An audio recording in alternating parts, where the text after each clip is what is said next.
second question on this. Do you feel uncomfortable when you see mums breastfeeding in public? 08459 455 555. Also asking today, football, is it too expensive for you? Have you had to cut down the number of times you go because of the rise in prices? And have you ever fancied yourself as a spy?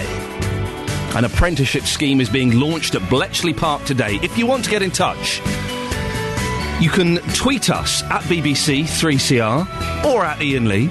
You can text 81333, starting your text 3CR. Or, and this is always the preferred method of getting in touch, you could give me a phone call. Good old-fashioned phone call, innit? 08459 455 555. BBC Three Counties Radio. Now, when you had your children, you may have found it easy to breastfeed, or it may have been incredibly difficult and you felt under too much pressure. Well, millions of pounds could be saved by the NHS if more support was given to mothers to breastfeed their babies. That's according to the children's charity UNICEF. Their research suggests that raising the level of breastfed babies in Britain would reduce levels of illness in later life, and so save the health service millions of pounds. BBC Three Counties reporter Sophie Solario has been to a breastfeeding group in Leighton Buzzard to see what the mums there think of these claims. Just get him out and feed him. There we go. Yes, and he's straight on, which is great. Was it difficult to get Oscar to breastfeed? It was. It didn't come naturally. I thought it would. You know, you go to the classes and I watched a video where the baby sort of crawled to the breast and instantly latched on. It didn't happen like that at all. And we really struggled for the first week. Did you feel the pressure to breastfeed when Oscar was born? Any pressure I felt was really pressure from myself rather than from anybody else. And that was the main thing. I wanted to give him the best start I could and give him, you know, my immunity, and that was really important to me. Hello. Amy's nearly 6 months. She's exclusively breastfed, so I knew I wanted to breastfeed anyway. Amy's my second child. I've also got a 2.5-year-old boy who I breastfed till he was 18 months old. 18 months old? That's a fairly long time to breastfeed a baby, isn't it? It is. I would have done it longer if I'd not already been pregnant with her. So, did he just not come off? No, he didn't want to. You know, put any additives into your child. It's healthy for them. Did you find the NHS supportive when it came to breastfeeding? I think they would like to be, and I found everybody very helpful, but they just don't have the time. In the hospitals, after you've had your baby, they're rushing around. They've got so many mothers to see. They haven't really got the time to sit with you, and especially when you come back out into the community, the community midwives, they would help you get the baby latched on and then have to go. There was no consistent help. Little Harry, he's loving a little kickabout. How old is he? He'll be 6 months next week. And you're still breastfeeding as a mum? Yeah. Did you ever feel the pressure as a mum to have to breastfeed? I have to say, I had a strange experience in the hospital where I had a bad night on the second night where he was just constantly feeding, and I was a bit surprised that a couple of midwives said to me, well, there's always formula, and they seem to offer that quite quickly, and people who've heard of that since have been quite shocked that was, well, if you're struggling with breastfeeding, rather than persevere, they were like, well, it's the middle of the night, have some formula. Had it been that I'd have said yes, he'd have been a formula-fed baby by now, and I don't think there were enough midwives to support you if you were struggling to breastfeed. Well, there you go. I have mixed feelings listening to that, and maybe I'll divulge some of them in a bit. Kitty Webber is from Leighton Buzzard. She breastfed her 3 children. She joins us now. Morning, Kitty. Good morning. Was breastfeeding the only way forward for you and your kids? Definitely, from my personal opinion. That's exactly what I wanted to do with mine from day one, and had only intentions of breastfeeding. Why was it so important to you?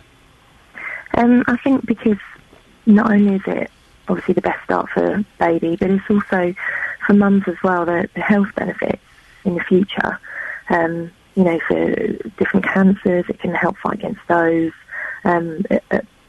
Non-obesity in children as well, and it's just quite keen for me to make sure that I give them the best, and also I look after myself, because I need to be around for quite a few years to look after them.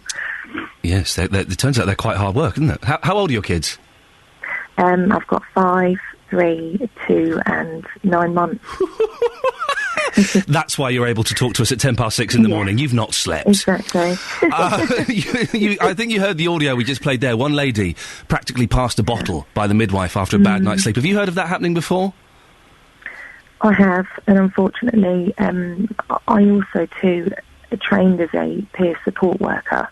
I'm not currently working for them voluntary at the moment, but will be looking to go back into it. But with my fourth, I actually, when I went to see the midwife within the 5 days after having her, a midwife explained to me that my baby was losing weight and I needed to top her up. And when I asked her what she meant by top her up, she said, well, perhaps you should give her a bottle just to fill her up, because obviously she's not getting enough food. To my disgust, obviously, as a new mum, you kind of think, oh my goodness, I'm not doing the best I should be for my baby and I can't feed her. And so I kind of came out of there and I rang another midwife and I explained, what had been said, and she was really disappointed that somebody in their team had actually suggested that, because it's not all you needed to look at, which I know as a peer supporter, is I wasn't actually latching her on properly, so she wasn't getting a proper feed. That's why she was losing weight. It was nothing to do with the fact that she wasn't substantial enough fed with my milk. It's because she wasn't getting the right feed, how she was latched on. And obviously, new mums wouldn't know that. There are, and I have encountered them with my first boy, there are the breastfeeding fascists, though, Kitty. My wife struggled with our first boy. He would not latch on. And we had to start off, the only way we could feed him was with a little syringe, and we would alternate and we would feed him with a little syringe. And she went to all kinds of clinics. She spent 4 hours at a breastfeeding expert's house. All the midwives came round. We went and had the underside of his tongue cut a little bit because we were told he was tongue-tied. Turns out he wasn't, but we had that cut. Yeah.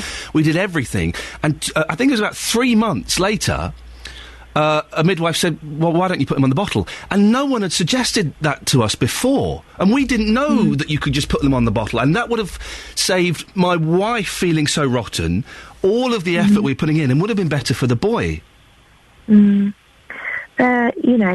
Everyone's entitled to their own point of view, and everyone's entitled to feed their baby how they wish to feed their baby. Likewise, everyone will bring their children up how they want to bring them up. From my point of view, I've worked with some women that found it really hard to breastfeed, and persistence has paid off with some of those. It doesn't always pay off, does it? It hasn't. No, some of those it hasn't worked with, and there is a really small percentage of women that actually cannot breastfeed, and I think it's only around about 2%, and most of those are because of medical reasons. But also sometimes the babies just won't do it. The babies just won't take it. There's this kind of myth that all babies will take to the breast, and they don't all take to the breast. From my point of view as a mum, I have been able to feed all 4 of my children. I have experienced difficulties, but I've kind of made sure that, from my point of view, because I was so strong about wanting to breastfeed, that was what I was going to do, and I was going to make sure that I did that. Yes, I've had sleepless nights. Yes, I've had screaming babies. But it's paid off in the end for me. I suggest you've been very lucky and well done. But not all babies, I think, will go for the breast. And I think that there is a lot of pressure on some women to do that. Kitty Webber, thank you very much. She's from Leighton Buzzard. She's fed her children via the breast. Later on in the programme, we'll be speaking to the National Childbirth Trust and Zoe Williams, the Guardian columnist, who thinks that the UNICEF report is over the top. They'll be speaking together after 7. Did you find, as a mum, a lot of pressure? My wife felt terrible because the first boy just would not take. And she spent, a couple of months trying to get him to take to the breast. 08459 455 555. And are you offended by breastfeeding in public? There's a lot of pressure on mums, I think, to breastfeed, and maybe too much. And yes, of course, generally, feeding via the breast, it's generally the best thing to do. It's not for everyone. And if your kid won't take to the breast, then there's no harm in feeding from the bottle, is there? So it's Kitty there, who seemed to kind of suggest that if you try hard enough, every baby will. It's not true. It's not true. 08459 455 555. I'd love to hear if you struggled with breastfeeding or if you found it a piece of cake, and if you see someone using a bottle, then shame on them. Also, can we find the oldest child that breastfeeds? We heard in that report from Sophie about 10 minutes ago, 18-month-old. That makes me slightly uncomfortable. I've heard of children as old as 3 breastfeeding. No. Oh no, that's wrong. We're living in the 21st century. Someone from not only another country, another continent, has contacted the show. Iain, just wanted to say good morning this late evening from Winnipeg, Manitoba, Canada. That's like the second America. Oh, no, hang on a second. They don't like that, do they? It's always special when I'm able to listen to the local BBC from my birthplace in Luton. Have a great morning. You've been there too long, Gurdeep. Have a great morning to all my fellow Lutonians. How cool is that? Someone's listening. Do they not have decent radio in Canada, Gurdeep? Why on earth would you listen to this tosh over there, for goodness sakes? But thank you very much. It's appreciated. If you want to send an email from around the world, 3cr@bbc.co.uk. Here's them Bee Gees, isn't it? It's the Bee Gees, staying alive. 08459 455 555 is the telephone number if you want to give us a call. Or you can text 81333, starting your text 3CR. Plenty coming up on the show. Thank you, Phil. Now, you may find it's just too expensive to go to the football. As you know, I've never been to a football match. I'm going to go with Justin Dealey at some point. I'm hoping we get free tickets, what with us being celebrities. I'm joking. But it does seem quite expensive. The average cost of the cheapest adult ticket in the top 4 divisions has risen by more than 11%. That's according to figures compiled by BBC Sport. In the 3 counties, the picture is slightly different, though. The most expensive ticket to see the MK Dons has gone down by £3. The cheapest ticket at Wickham went up by £2, but the cost of a cup of tea has gone down by 50p. That's a bargain. At Watford, tickets are the same price as last year. £26 for the cheapest, £31 for the most expensive. It still sounds very expensive to me. Professor John Fowle is chair of the Watford Supporters Club. Good morning, John. Morning, Ian. Watford charges £31 for their most expensive adult ticket now, same as last year. It's still, as someone who doesn't go to football, it still seems pretty expensive, John. Well, it's one of the difficulties. There's such a range of ticket prices. When you look at the most expensive, clearly it looks a lot worse than if you look at the other deals that are available. If you're a season ticket holder, i.e. you go regularly, then clearly you get a much better deal. How much is a season ticket? My season ticket is 300 and something, and I get a pensioner rate. Oh. And my friend that I take, young lad that I go with, his is about £430. I can't remember exactly. I'm a dad. I got two boys. I want to take me and them to the football. How much will that cost me? Right. Well, it depends on the day that you go. If you had booked in advance to go on Saturday, it's going to cost you about £12 per person. No. For the 3 of us? For the 3 of you. Hey, that's not bad. Okay. There's lots of special deals around, and if you want to go occasionally, if you pick your games, then you can get some fantastic deals. And that's true of all the clubs. If I want to see Watford playing... I'm slightly out of my depth at this conversation already. If I want to see Watford playing... The Spurs? No, if I want to see Watford playing a decent team... If you're going to see the Spurs, as they played last year in the Cup, you're going to have to pay the premium rate, because... And what's that? That would be at around about £26. Okay. So that's for you, and then you've got the prices for the children, but they're still not £26. There's quite a big reduction on them. Yeah. And the reason for that is that there's an awful lot of people want to go and see them play the Spurs. Of course. So it's same as if you go to a show. Yeah. If you go to a show and you want to go and see, or a gig, and you want to see the top bands or the top stars, you're going to pay more for it. I'm seeing Jennifer Lopez on Monday evening. I've paid a blooming fortune for it. I'll bet you did. Present for my wife. You would have got quite a few football matches out of that. But it's different. You choose your entertainment. Yeah. But John, are people being priced out? Because football, for a long time, was seen as the working man's game. And I would imagine the working man can't afford to go as often as they'd like to. Well, I think it's changed over time. It's a case of choices. I don't think it's people are being priced out in quite that way. Right. I think people who want to go to the games and who really see that as their main form of entertainment, they will continue going because that's what they've always done. And as a proportion of their income, the increase is not so great compared to, say, in the 60s and 70s. Right. But the key is that you're going every other week.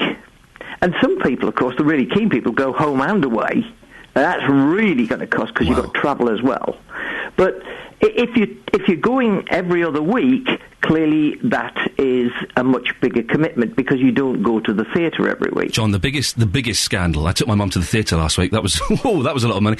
The biggest scandal in Watford, though, John. Come on, a cup of tea has gone up by 30 pence. Well, disgusting. I have to say that I think some of the food prices and drink prices are very good, and some of them are not so good. So it's very, it's like all of these things. It's the devil and the tailor. Here it's high, here it's low, and so on. So I think you've got to be a little bit careful. I do think that the clubs have to look very, very carefully. Now, Watford, for example, have sold the franchise for the catering in the ground. And I can understand why they've done that. They say this is not, our business is football, it's not doing catering and so on. But there are pros and cons to these, and some clubs actually give, you get really good deals on the catering, and some of the smaller clubs, particularly in the lower divisions, where supporters trusts and supporters clubs actually do provide volunteers for doing the catering. To keep the prices down. John, we've got to move on. Professor John Fowle, thank you. As long as you can still get a cheap pie and a cup of Bovril. That's all I know about football. The production team next door are laughing at my complete lack of knowledge of soccer. 08459 455 555. Have you been priced out of football? You're lucky in the three counties. The prices seem to be kind of, bucking the trend. They're going up all around the country, but seem to be kind of staying a bit lower around here. Have you been priced out? Give us a call. Across beds, hearts and bucks. I do apologise, I was having a chat there. It's Iain Lee. Sorry. On BBC Three Counties Radio. How unprofessional. I mean, yes, Catherine, I was listening to the news, but I was also having a little chat with our next guest. In a minute, you'll meet the Luton man fed up with being bullied at work and why he's taking matters into his own hands. And are you a fan of Homeland 24? Well, you can find out why an announcement being made at Bletchley Park today means your son or daughter could train to be a spy. I'm into that. We're talking as well about breastfeeding. And we're kind of asking, were you... two things on this. Were you pressured as a mum? Did you feel pressure to breastfeed your baby? 08459 455 555. And are you embarrassed or do you think it's inappropriate for women to breastfeed in public? Chris Knox has left... some people do. Chris Knox has left a comment on the Facebook page. Iain, I love that people are still offended by public breastfeeding. They don't mind women flaunting their breasts in public in the summer or in adverts, but when it comes to them using them for their original use, it's 2012 and still so many people need to grow up. If you are offended by breastfeeding in public... give us a call. I won't, harangue you or anything. I'm just intrigued to find out why. 08459 455 555 is the telephone number, or you can text 81333. Start your text 3CR. Now, if you're being bullied at work, you might not know who to turn to. Well, a Luton man is so frustrated with the lack of help available when it comes to being bullied at work, he's taken matters into his own hands. Peter Wakeman has been harassed in various different jobs and has now set up his own website to help others in similar situations. It's proving quite popular, apparently. Good morning, Peter. Good morning. Tell us about your experience, first of all, with workplace bullying. There's been a number of places where I've been bullied, and the job before the one I'm in at the moment, somebody made up something about me, and that was enough for them as an excuse to throw me out the door without really a proper hearing, and in fact I was frog marched off the premises. So someone made something up? Yes. What did they make up, if you don't mind me asking? They said there was a breach of confidentiality. Right. What it was I sent an email from my workstation to a workstation 3 workstations away to somebody who worked in the same organisation, and that apparently was I won't tell you what the content No. But there was no investigation there, just right, you're out, go on. That's right, yeah. Okay. And apparently this is, I didn't know it at the time, but I've learned since, this is a method that, in particular, the public sector are using to get rid of people they don't want in the workplace because of cuts and reducing staff. And give us some of the examples of bullying, because you are are a grown man, you're a big lad, you can look after yourself. People might be surprised that you have been bullied. Yes, I mean, we all think of the word bullied as something to do with the school playground, but it's a lot more subtle, a lot more assiduous than that, and that's why I've called the website Harass, because what we're really talking about is what they call status-blind harassment. It's not sexual harassment, it's not racial harassment, it's it's harassment between two people of the same kind. I've been mostly bullied by white middle-aged men, and that's what I am. At the moment, it's not recognised in law, and that's really one of the reasons why I set this thing up, because there's no real support out there for people like me who have been bullied. Give us an example of what they did to you. The kind of things is they nitpick, that they give you loads of work to do, and then when you say to them you can't do that amount of work, they can give you a load more work on top and not wait for you to finish. They set you impossible targets. Sometimes there's name calling, sometimes there's direct threats. It's usually more subtle than that. It's the way they talk to people. It's the way they dismiss people's concerns. I mean, I did make, in the last place where I was bullied, I made the complaint that I was being bullied, and they said, "Oh, well, no, we looked into the case and we think the person wasn't a bully." Well, you know. Without giving away too much information, I have worked in a place underneath the bullying. I quit the job because of it. My contract was going to come up in a few months. I knew they weren't going to renew it, and I just thought, I cannot work with this person. Sure. And he bullied people for a long, long time, and the way he got around it was his best friend worked in the HR department, so all claims of bullying would be just batted away. Of course, they wouldn't do that. They wouldn't do that. This was years and years ago. Sure. That's quite common. This is very common, unfortunately. Right. Yeah. HR really, in a lot of cases, need to wake up to a very serious problem. There's a lot of people out there who are stressed. We're talking roughly about 5 million people being bullied every day in the workplace. That's costing our economy something like £18 million a year in lost production. Right. And, you know, if something doesn't... I mean, we talk about recession and cuts and all the rest of it.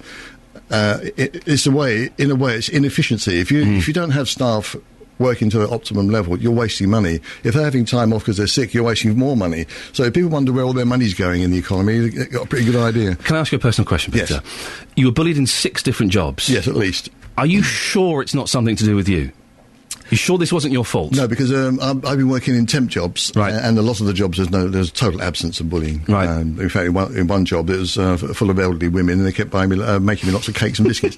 So it's not always bad. You set up a helpline in 1996. Yes. That's right. Yeah, it's called Harassment at Work. And how successful was that? Very. In fact, it was too successful because I got burnout in the end. I got so many phone calls, and they were literally from all over the country, not just around here in the Bedfordshire area.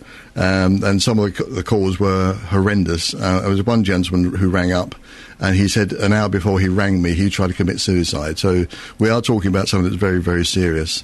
We have a rising problem in this country of suicides in the workplace due to stress caused by bullying. I find that incredible. I know. Isn't that that's the saddest thing? Yes. Again, any examples of the kind of issues that what was the most common problem that people were calling up with? I think the most common thing is when you're being bullied and you're on the receiving end, it dents your self-esteem, your self-confidence, and you feel very much alone, very isolated, and most people are not thinking straight. They don't really know who to go to be honest. I mean, a gentleman emailed me yesterday, and I suggested he went to the CAB, the Law Centre, Luton Rights, and also ACAS. What I didn't ask him to do was to write to his MP, because that's another thing, because MPs will take this seriously. And what will an MP do? Will an MP actually get involved? Yes, he would. My MP did. Kelvin Hopkins, who I'm in Luton North, he wrote to my previous employer and told him what he thought of them. Yes. But isn't the problem if you do that? This is why I'd imagine there's this culture of fear, because if however that complaint gets back to the boss, yes, they'll bring you into their office. That's right. Say, hey, you've been making complaints about me, and that will just increase it, wouldn't it? It would, yes, certainly it would, and unfortunately you would probably lose your job over it. What you need to do... That's why people remain quiet. Yes, that's right. Well, we need to break the silence, and the only way to break the silence is, first of all, having a forum, like on my website, on the one hand, and secondly, a campaign to make bullying in the workplace illegal. That's happened in Australia and several states. It's not illegal here? No. Really? Yes. I assumed it was. No, I mean... So lawyers will say there are ways you can protect yourself, like the Protection from Harassment Act and various things like that, but it's a big it's a big ask for people to find out where their rights are, particularly when they're being bullied. What we need is an Act of Parliament that just says if you're caught bullying in the workplace, you're out. then you're out and it's illegal. What's on the website? How is the website going to help people? Really, it's an idea borrowed from my wife, who runs Departed Friend Bereavement Service. It gives the people a chance to sound off. They can write me letters, they can write me emails, and if they wish, I can put them on the blog so other people can read them and get a discussion going between people. At the moment, there isn't anything like that. There's no interaction. There are websites out there that give advice, but there's no interaction with people. So I'd like to see people. So kind of like a support group. Yes, that's right. That's the idea. What's the web address so people can go and have a look at it? It's harris2012.wordpress.com. Are you sure about that, Peter? Absolutely. it is early in the morning. It is. Oh, tell me about it. It's too early. Give it out one more time so that people can have a look. Certainly. It's harris2012.wordpress.com. And are you getting a lot of hits on that? People at the moment, yes. Yeah, quite a lot. And the papers have been interested. See, part of me wants to say, well done, but then that just means that there's a huge, horrible problem out there. There is a huge, horrible problem. Peter, listen, thank you so much for coming in. No, it's been a pleasure. I wish you the best of luck with that. Thank you very let's much. hope that some change can be made in the law, because no one wants to go to work dreading going to work. I imagine a lot of people at the moment listening to this are dreading going to work. Well, I'm sure we'll get a few phone calls. Listen, if you understand any of the issues that we've just spoken about, then if you're being bullied at work, could you give us a call? You can use a different name if you want, don't worry, we won't embarrass you. 08459 455 555. If you've been bullied or you are being bullied at work, do give us a call. It'll be interesting to hear your story. It's happened to me. It's not good. 08459 455 555. Peter, thank you very much. Thank you very much. Come on, man, it's David Essex. You've got to love a bit of David Essex. First thing in the morning. Love David Essex. Maybe a little bit too much for my own good. Iain Lee, BBC Three Counties Radio, 08459 455 555. Breastfeeding, football, and bullying at work. What a packed 45 minutes. Is football too expensive? Have you stopped going, had to cut down, going, you only take one of the kids instead of all three of them? 08459 455 555. You can also comment on the Facebook page. If you go to facebook.com, have you heard of it? One of those social networking sites, very popular at the moment. It's kind of like a MySpace, but a little bit better.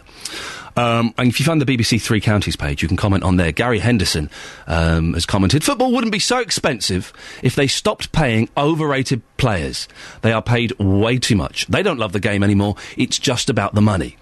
Helen in Milton Keynes has texted, whatever happened to Roy of the Rovers, the community sing-along and a cuppa at half-time?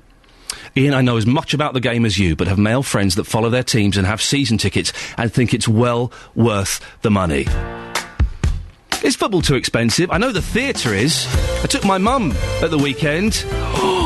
It was expensive, and two of us got half-price tickets because she's in a wheelchair. That's the trick. One in a wheelchair and a carer, you get tickets half-price. Just saying, it works out. It's the Overtones, Loving the Sound. I believe that would be filed under pop in Our Price. Is Our Price still going? No, it's not. This afternoon from 12, Nick Coffer is going to be joined by arguably the greatest British boxer of all time, undefeated world champion Joe Calzaghe, and his father Enzo, who was brought up in Bedford. They'll be speaking to Nick in an extensive interview, talking about their incredible journey together. Nick Coffer from 12...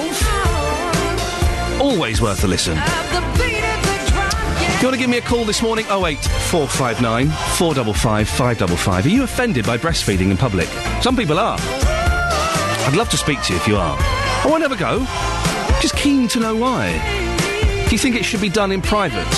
Should be done in behind locked doors? Shouldn't be done out in the shopping centres or in restaurants or places like that. 08459 455 555. We're talking all this week about the funding crisis facing elderly care. With more people living longer and budgets being squeezed, councils are having to look at cheaper alternatives to care homes, such as retirement villages. Lovat Fields in Milton Keynes is a so-called retirement village which is home to 340 residents aged over 55 who live independently. Our reporter Tony Fisher spoke to two residents there, Judy, who is single and rents, and Peter, who is married and is a leaseholder. We had a property and moved up and were able to sell our own property just recently in Stony Stratford so that we were able to make the purchase here. And it was our idea to make a purchase, not to rent. And why that decision? I think it's probably the reason we bought, as everybody does, to have a freehold. Although this is not. This is a long lease. So what happens at the end? I mean, obviously, can you sell it on eventually, or how does it work? There are two of us, and one of us is going to die, and we like the idea of being able, for that remainder, to be able to stay here in our own property, and with the knowledge that when that last person died, a capital sum would go to our children. And it is established what that sum will be, but that's our decision. So what you've got is certainty. Indeed. What we will enjoy here, although we don't need any care at the moment, we know that should that be necessary, it is available. And that is important to us. In our weekly charge, which we all, every resident here, I believe, pays, in that is an element of care, which we don't require at the moment, but we'll be pleased when it's available. So again, that's more peace of mind for you. Peace of mind. Judy, if I can turn to you, now you obviously like living here, don't you? Yes, love it. Just briefly, if you can, what are the benefits of living here? Well, I'm a single person, so the benefits of a single person are even greater, I think, than the couples, because I've got the opportunity to make friends with people that I would never meet normally. I certainly have had the opportunity to take up the care package. In fact, I came in here much fitter than I am now, which actually is a compliment to the village. What, is the food that good? No, but I needed care after I'd been here about a year, and it just automatically went in, it just got started, and that was rather good, because of course if you live outside in the community, it's a long process before you have all your various assessments, etc. Here we have assessments all the time. Somebody could actually be feeling unwell for a few days and request an assessment from a lady who's called a wellness nurse, so she's a fully qualified nurse, and then she would report back through the system that, yes, I think this person needs care. You just wouldn't believe these places. I would recommend that you have a look. Yeah. Like Peter, it's a peace of mind that you get here by coming here, isn't it? Yes, absolutely. But unlike Peter, you're renting here, aren't you? You haven't bought. It was purely and simply a financial issue that I couldn't afford to buy, or I certainly would have done, and I guess I would have done now. But renting doesn't make me stand out from the others. I just treat it exactly the same, and if I have an issue, I would go to Steve, or I would go to the various people important here. Well, there you go. 08459 455 555. We were talking about 20 minutes ago about bullying in the workplace. It's on the increase. And I was keen to know if it had happened to you or someone you know. Helen's in Milton Keynes. Good morning, Helen. Good morning. Tell me your story about bullying. It's a friend of mine. He worked for a large local authority in London. Yeah. He worked in maintenance, general maintenance and stuff like that. And his supervisor was a bully, and they knew about it. He'd bullied numerous people over the years.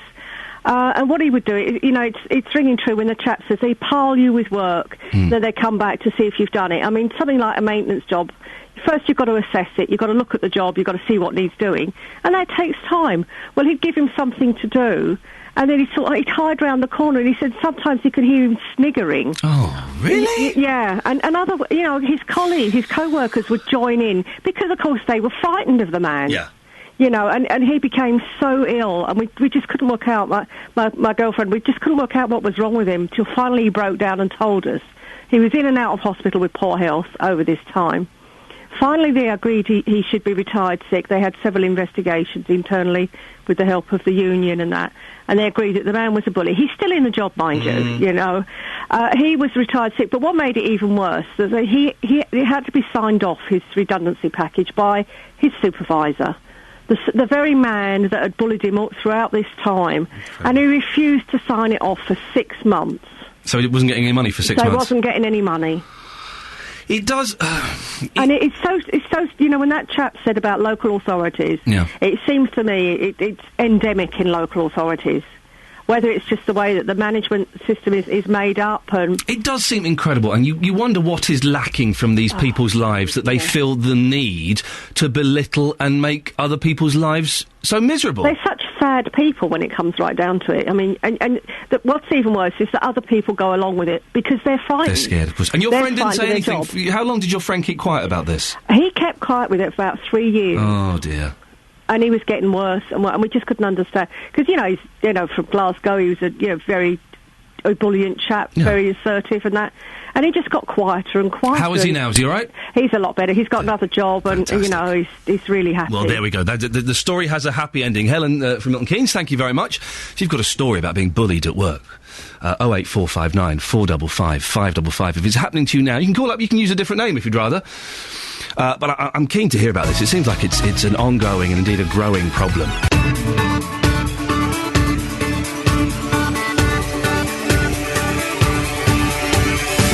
Good morning, this is Iain Lee. You're listening to BBC Three Counties Radio. And as always, it's a packed show.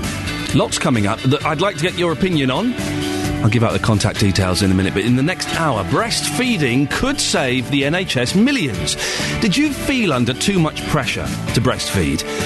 And does it offend you if women breastfeed in public? 08459 455 555. Why your son or daughter, or even you, could train to be a spy. You can email 3cr@bbc.co.uk. And is it becoming too expensive to go to the football in the three counties? Maybe you don't go every week, you go every other week, or you don't take all of the kids. You can text 81333, starting your text 3CR, or give me a call, 08459 455 555. BBC Three Counties Radio. Now, when you had your kids, you may have found it quite easy to breastfeed, or it might have been really difficult and you felt under too much pressure. Maybe you felt like a bad mum because it wasn't happening. Well, millions of pounds could be saved by the NHS if more support was given to mothers to breastfeed their babies. That's according to the children's charity UNICEF. Their research suggests that raising the level of breastfed babies in Britain would reduce levels of illness in later life and therefore save the health service money. Rosie Dodds is Senior Policy Advisor for the National Childbirth Trust, and she joins me now. Morning, Rosie. Good morning. Also on the other line, we've got Zoe Williams, who is the Guardian columnist and author of What Not to Expect When You're Expecting. Morning, Zoe. Morning. Rosie, we'll start with you. This report from the National Childbirth Trust, you've been involved in it, is making some bold claims on the amount of money that could be saved. Over £40 million, really? Yes, it depends, obviously, how many women are breastfed. But the important thing is it's not putting pressure on women. This is putting pressure on the health services to up their game and really support breastfeeding properly, because we know that women still get inconsistent advice, and a lot of them feel let down, as you say, by the health service because they don't get the support they need. So in the research for your book, you'd question some of the figures being quoted, wouldn't you? Well, yeah, no, I mean, I'd question almost all of them. There's a massive problem. First of all, I'd like to say I think breastfeeding is great. I think it's brilliant as a pastime. I think it's brilliant as an experience, and I certainly wouldn't not do it on the basis of any evidence that I bring up or any other side brings up. But the fact is that the only proven causal link between breastfeeding and any other outcome is between breastfeeding and gastroenteritis. The idea that breastfeeding or failure to breastfeed causes breast cancer is incredibly vexed, and nobody says that as a determined outcome. It's got there are kind of some studies say it does. There's a huge lack of evidence. There's a huge lack of evidence confounding for other factors. So the idea that you kind of determine that this result has happened, then put a price on it, then say we could save the NHS that much money, is kind of factually wrong. Rosie?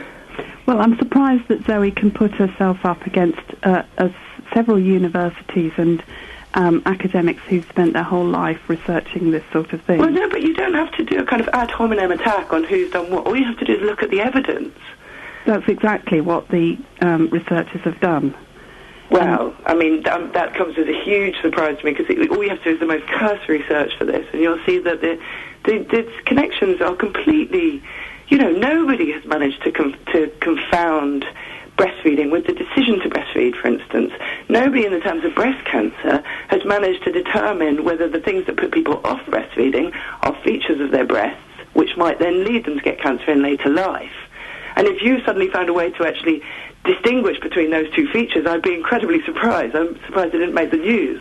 Rosie, the evidence isn't there, according to Zoe. Well, it's like climate science. 99% of scientists are absolutely convinced by this evidence. And I don't think it's helpful to parents to argue the details.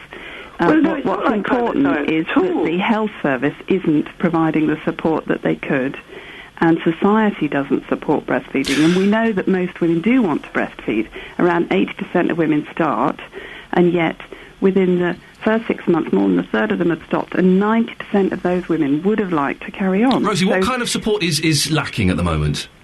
It's the accurate information about what really helps to get breastfeeding off to a good start. So, if babies are more likely now to be kept skin to skin with their mothers, and that makes a big difference. But if you're told you must feed every however many hours, that is completely outdated information, for instance. What you need to do is respond to the baby and feed them when they're hungry. Can I cut in with that? Of course you can cut in. I mean, I don't know when you last had a baby, but I've never, ever come across health advice that tells me how often per hour to feed a baby. I mean, all the health services are completely rigorous in suggesting breastfeeding. So, and I'm not against that. I think breastfeeding is great. But I do think that you owe it to women to give them accurate information rather than didactic information. Exactly. And if we can go back to climate change for a second, it's not just the opinion of 99% of climate change scientists. It is established scientific fact, which makes that the exact opposite of the case for breastfeeding and health benefits. Zoe, do you think, Zoe, that there is perhaps too much pressure on women to breastfeed? That some of them... I know, for example, that my wife, with our first boy, he would not take to the breast, and she tried everything. She spent 4 hours at a breastfeeding expert's house, being manhandled. Yeah. She went to clinics. We had his tongue cut a little bit so it would be easier. And only 3 months after that did one of the midwives go, you could give him a bottle, Yeah, and that was such a relief to her, because she felt like a bad mum. Well, look, I think the point is that the health benefits have been so overstated by so many agencies that women genuinely think they're bad mothers if they can't do it. And actually, you're not a bad mother if you don't breastfeed. It's a personal choice. Absolutely. And whatever improves the relationship between you and your baby, that's what you should do. Rosie, it's a personal choice. No, I absolutely agree. It's a personal choice. No one should pressure women to breastfeed. They should get support with whatever their choice is. But what we know is that across the world, 99% of women or more can breastfeed. And so it's not that women can't, it's that they're not getting the information that they need right at the beginning. But sometimes the babies won't take to the breast, will they? Everyone says, it's a natural thing, and with the second boy it was. Within minutes he was there. The first one just wouldn't do it. There may be factors that make a difference to that, but as I say, it depends how the baby is, skin to skin. Rosie, we did all that, and we did that, and we've all seen the videos in the NCT classes of the baby kind of nuzzling his way up to the breast and just going for it. And the first boy just would not do it, and none of the midwives, none of the healthcare workers, the experts could get him to do it. So some babies just don't want to. But they are hungry, as you say, he took to the bottle.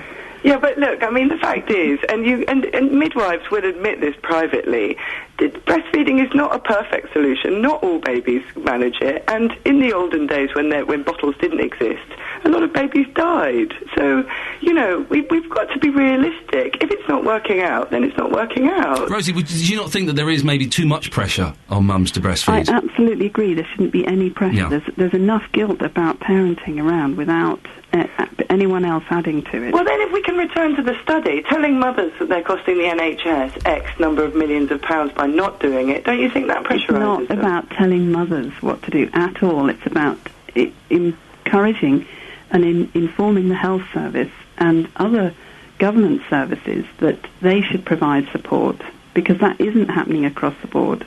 Well, to be honest, I'd be incredibly surprised if I came across an NHS trust that didn't already have a breastfeeding policy, and a very pro-breastfeeding policy. Is it not the case, Rosie? Well, again, maybe we were just lucky in the hospital where we had our boys, but we were given leaflets, we were given phone numbers, we were given addresses of support groups to go to for breastfeeding. Does that not happen all the time? No, it's not universal, but I mean, it's really good that there is that support there.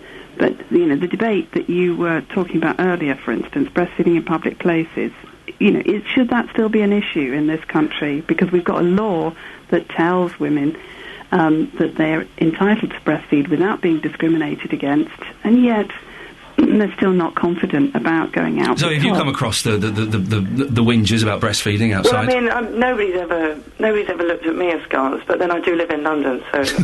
Anything goes in there. Listen, we have to move on. Rosie Dodds, the Senior Policy Advisor for the National Childbirth Trust, and Zoe Williams, who's a Guardian columnist and author of What Not to Expect When You're Expecting. Thank you very much for that. Two very different views there. How much support is there for new mums? We were lucky. We had our boys in London, and maybe it is slightly different there. But we kind of had lots of support. And there does seem to be a hesitancy from Rosie and from the caller we had on earlier on to accept that perhaps some kids, some babies, don't want to breastfeed. They won't go for it. I know what I meant to ask them, and I forgot to ask them. At what age should you stop breastfeeding? Because I have seen 3-year-olds. Oh, that's not right at all, is it? 08459 455 555 is the telephone number. As a mum, did you find you had enough support for breastfeeding, or maybe too much? The breastfeeding fascists, as they were referred to. Did they kind of get you down? Oh, I felt terrible for the first few months. Absolutely terrible. Because the baby wouldn't breastfeed. 08459 455 555 is the telephone number this morning, if you want to give us a call. Now, we've been asking this morning if it costs too much to go to the football. Well, we sent our reporter Justin Dealey out to speak to you and find out what you thought. Ian, you're a Coventry fan, but you have been to some of the local grounds around this area. You've been to Luton, you've been to Watford. Now, you don't think that the price of going to a football match is actually too expensive, do you? No. I agree with the price that's on the gate. That's what I'm willing to pay. So, if you're going to go to a Coventry game this weekend, how much do you pay to go in? £22 still. So by the time you paid for that, your programme, your burger, your drink, it's still an expensive day out. Yeah, we'll make a good day of it. Yeah. But you're quite happy with those prices? Yeah, well, I go to the game, I don't take none of my family, so I'm at the game by myself, so... right. I suppose it is pricing out family people, like, you know what I mean, but... So you have to go on your own because of those prices? Yeah, I'm happy to go to the pub and go on to the game from there. Now, so you're a Manchester United fan. Do you feel like you've been priced out of the game? Yeah, I think I do, definitely. The last time I went to a game, I actually took my kids, and it was like going away for the weekend. That's how much it cost, and that was just for one day. It's incredible. And your brother-in-law's a Huddersfield Town supporter. They've recently gone up to the Championship, so they've jumped leagues, which means obviously a jump in prices, and they're finding it hard as well. Yes, they are, definitely. In fact, I think they've just given up one of the season tickets for the kids, and they share it now. Malcolm, you're a season ticket holder at Chelsea. How much does that season ticket cost you? It's about £2,000 for the basic coverage. And that's basic, £2,000. Would you ever give up that season ticket? All the time I can afford to do it, I'll carry on doing it.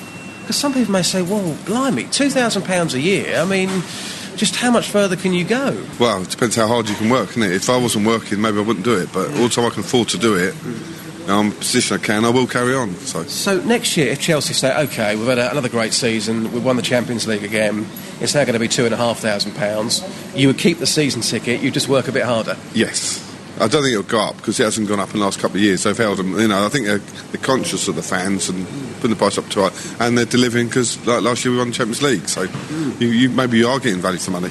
I was going to say, I know that you love Chelsea, but when you walk in, do you often feel being ripped off here? The price of a ticket, a programme, burger, a drink. Do you just feel like you're being ripped off? No, afraid not. Fascinating. I'm not going to. You know, I go there because it's my religion, I suppose. Yeah, and you've got that fear that if you gave up that season ticket, it would take you years to get it back. You'd be on a waiting list. Yeah, you'd have to earn that. Probably take 2 or 3 years to get back to where I am now. Yeah. So I'm not willing to give that up. £2,000 into the pockets of millionaire idiots. Wow. You ever fancy being a spy? Yeah, of course you have. We've all wanted to be spies, haven't we? Well, the government is launching an apprenticeship scheme for spies. The Foreign Secretary, William Hague, will give details of the plan during a visit to Bletchley Park today. Also, while he's there, he's going to announce funding to help save some huts at Bletchley Park where Alan Turing and other codebreakers worked during World War II. Professor Barry Cooper is a professor of pure maths at Leeds University and an expert on Alan Turing. Good morning, Professor. Good morning. Remind us why Bletchley Park is so important. Well, Bletchley Park, of course, played a huge role in the Second World War. There was something like 10,000 people were working there, all in secret, and they say that the war was probably shortened by something like 2 years by the contribution that people at Bletchley Park made. It was all based on technology, and it's very relevant to what's happening today. And is it important, do you think, to preserve these buildings? Should we be treating these with this kind of respect?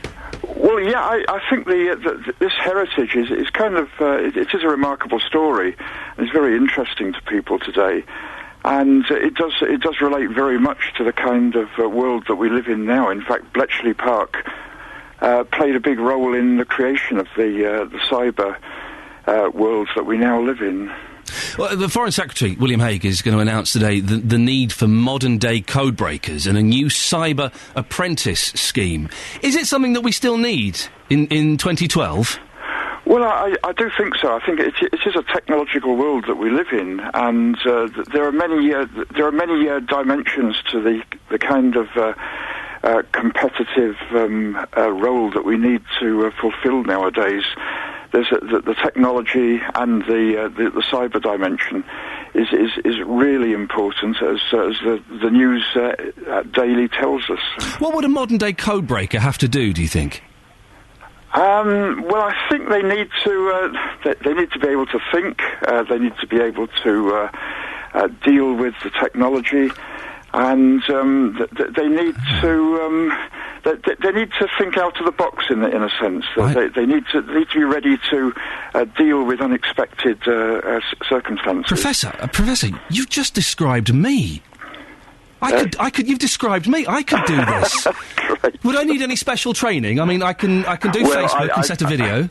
I'm waiting to hear what the government's actually going to say. I think that there is the training and the sort of knowledge base that we're building is going to be tremendously important. I'm really interested to hear the details. I'm going down to Bletchley Park later today. Oh, fantastic to hear this speak. OK, Professor Barry Cooper, thank you very much. Professor of Pure Maths at Leeds University and an expert on Alan Turing. He described me.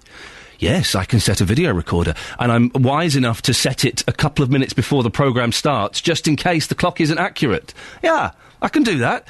I can work some of the features on my iPhone 5. I can't send a picture message yet. They've not set that up. They've not set that up for me. Imagine that. I spent all this money on a blooming phone, and it can't do something as simple as send a picture message. Rant over. Facebook. You can go to facebook.com, find the BBC Three Counties page, and you can leave comments there. Fifi has commented, got kicked out of a fast food restaurant for feeding my baby, even though I asked permission before I ordered. Mind you, it was 16 years ago. I think you could still get kicked out of some places today, Fifi. And you could still get dirty looks. There are people that disapprove of it. And it's generally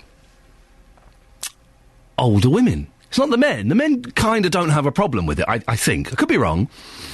But it's generally the women who are a little bit down on breastfeeding in public. If that's you, could you be brave enough to phone us up this morning and just say, do you know what, Iain, I think it's disgusting that women breastfeed in public. I think it's inappropriate. Whatever you feel about it, could you give me a call? 08459 455 555. Ree has texted about breastfeeding. 81333, starting her text 3CR. I totally agree with what you said about your wife trying to breastfeed your son. The first one wouldn't take, and she felt awful. Ree continues, I have 4 boys. The 2 middle ones were breastfed. They were not getting enough milk from me, and with both of them, I had to put them on formula milk by the time they were 10 weeks old. I felt like I had let my babies down. The health visitor, no help at all. She made me feel even worse about it. She was telling me about mums that can feed their babies for a couple of years. I didn't need to hear that. Thank you, Ree. We're trying to find the oldest baby that's been breastfed. I say baby. you sometimes hear of toddlers being breastfed. I think once teeth are involved, that's kind of nature's sign to say, maybe you should slow down a little bit on the breastfeeding and start introducing the bottle. Not every baby wants to do it. Not every baby will do it. And you know, there is... listen, of course breastfeeding is best. If it works. We can go now to Teresa Donahue. Teresa or Teresa? Hello? Oh, hello. Hello, is that Teresa or Teresa? It's Teresa. Teresa. Hello, Teresa. You're the editor of Child Magazine. What's your take on breastfeeding? I think it's got to be every woman's individual choice, but obviously if there are these statistics that tell us it's so healthy, then I guess it's a bit like telling people, you know, that smoking is unhealthy, therefore giving up is a good thing to do. You know, breastfeeding is a good thing to do. It's clearly healthy. Do you think there's too much pressure on mums to breastfeed, Teresa? Because it doesn't work for everyone, does it? It doesn't work for everyone, and I think some people do feel that they are pressured to breastfeed. And I think it has to be what everybody wants. You know, they have to do what they want, what feels good for them at the time. Is there enough help out there for mums who want to breastfeed? Well, I think there's more help, and thanks to places like Short Start Centres where you can go in and there are breastfeeding helpers there, or people who know about it who can help. I think there's more help now than there used to be, but I'm not a breastfeeding mum now, so I don't know if it's enough. I'm not sure. When we had our first boy, we lived in North London, and we were kind of spoilt for choice. There was every other street had some kind of breastfeeding clinic or stuff like that. I would imagine that once you get away from bigger cities, it's perhaps a little bit harder.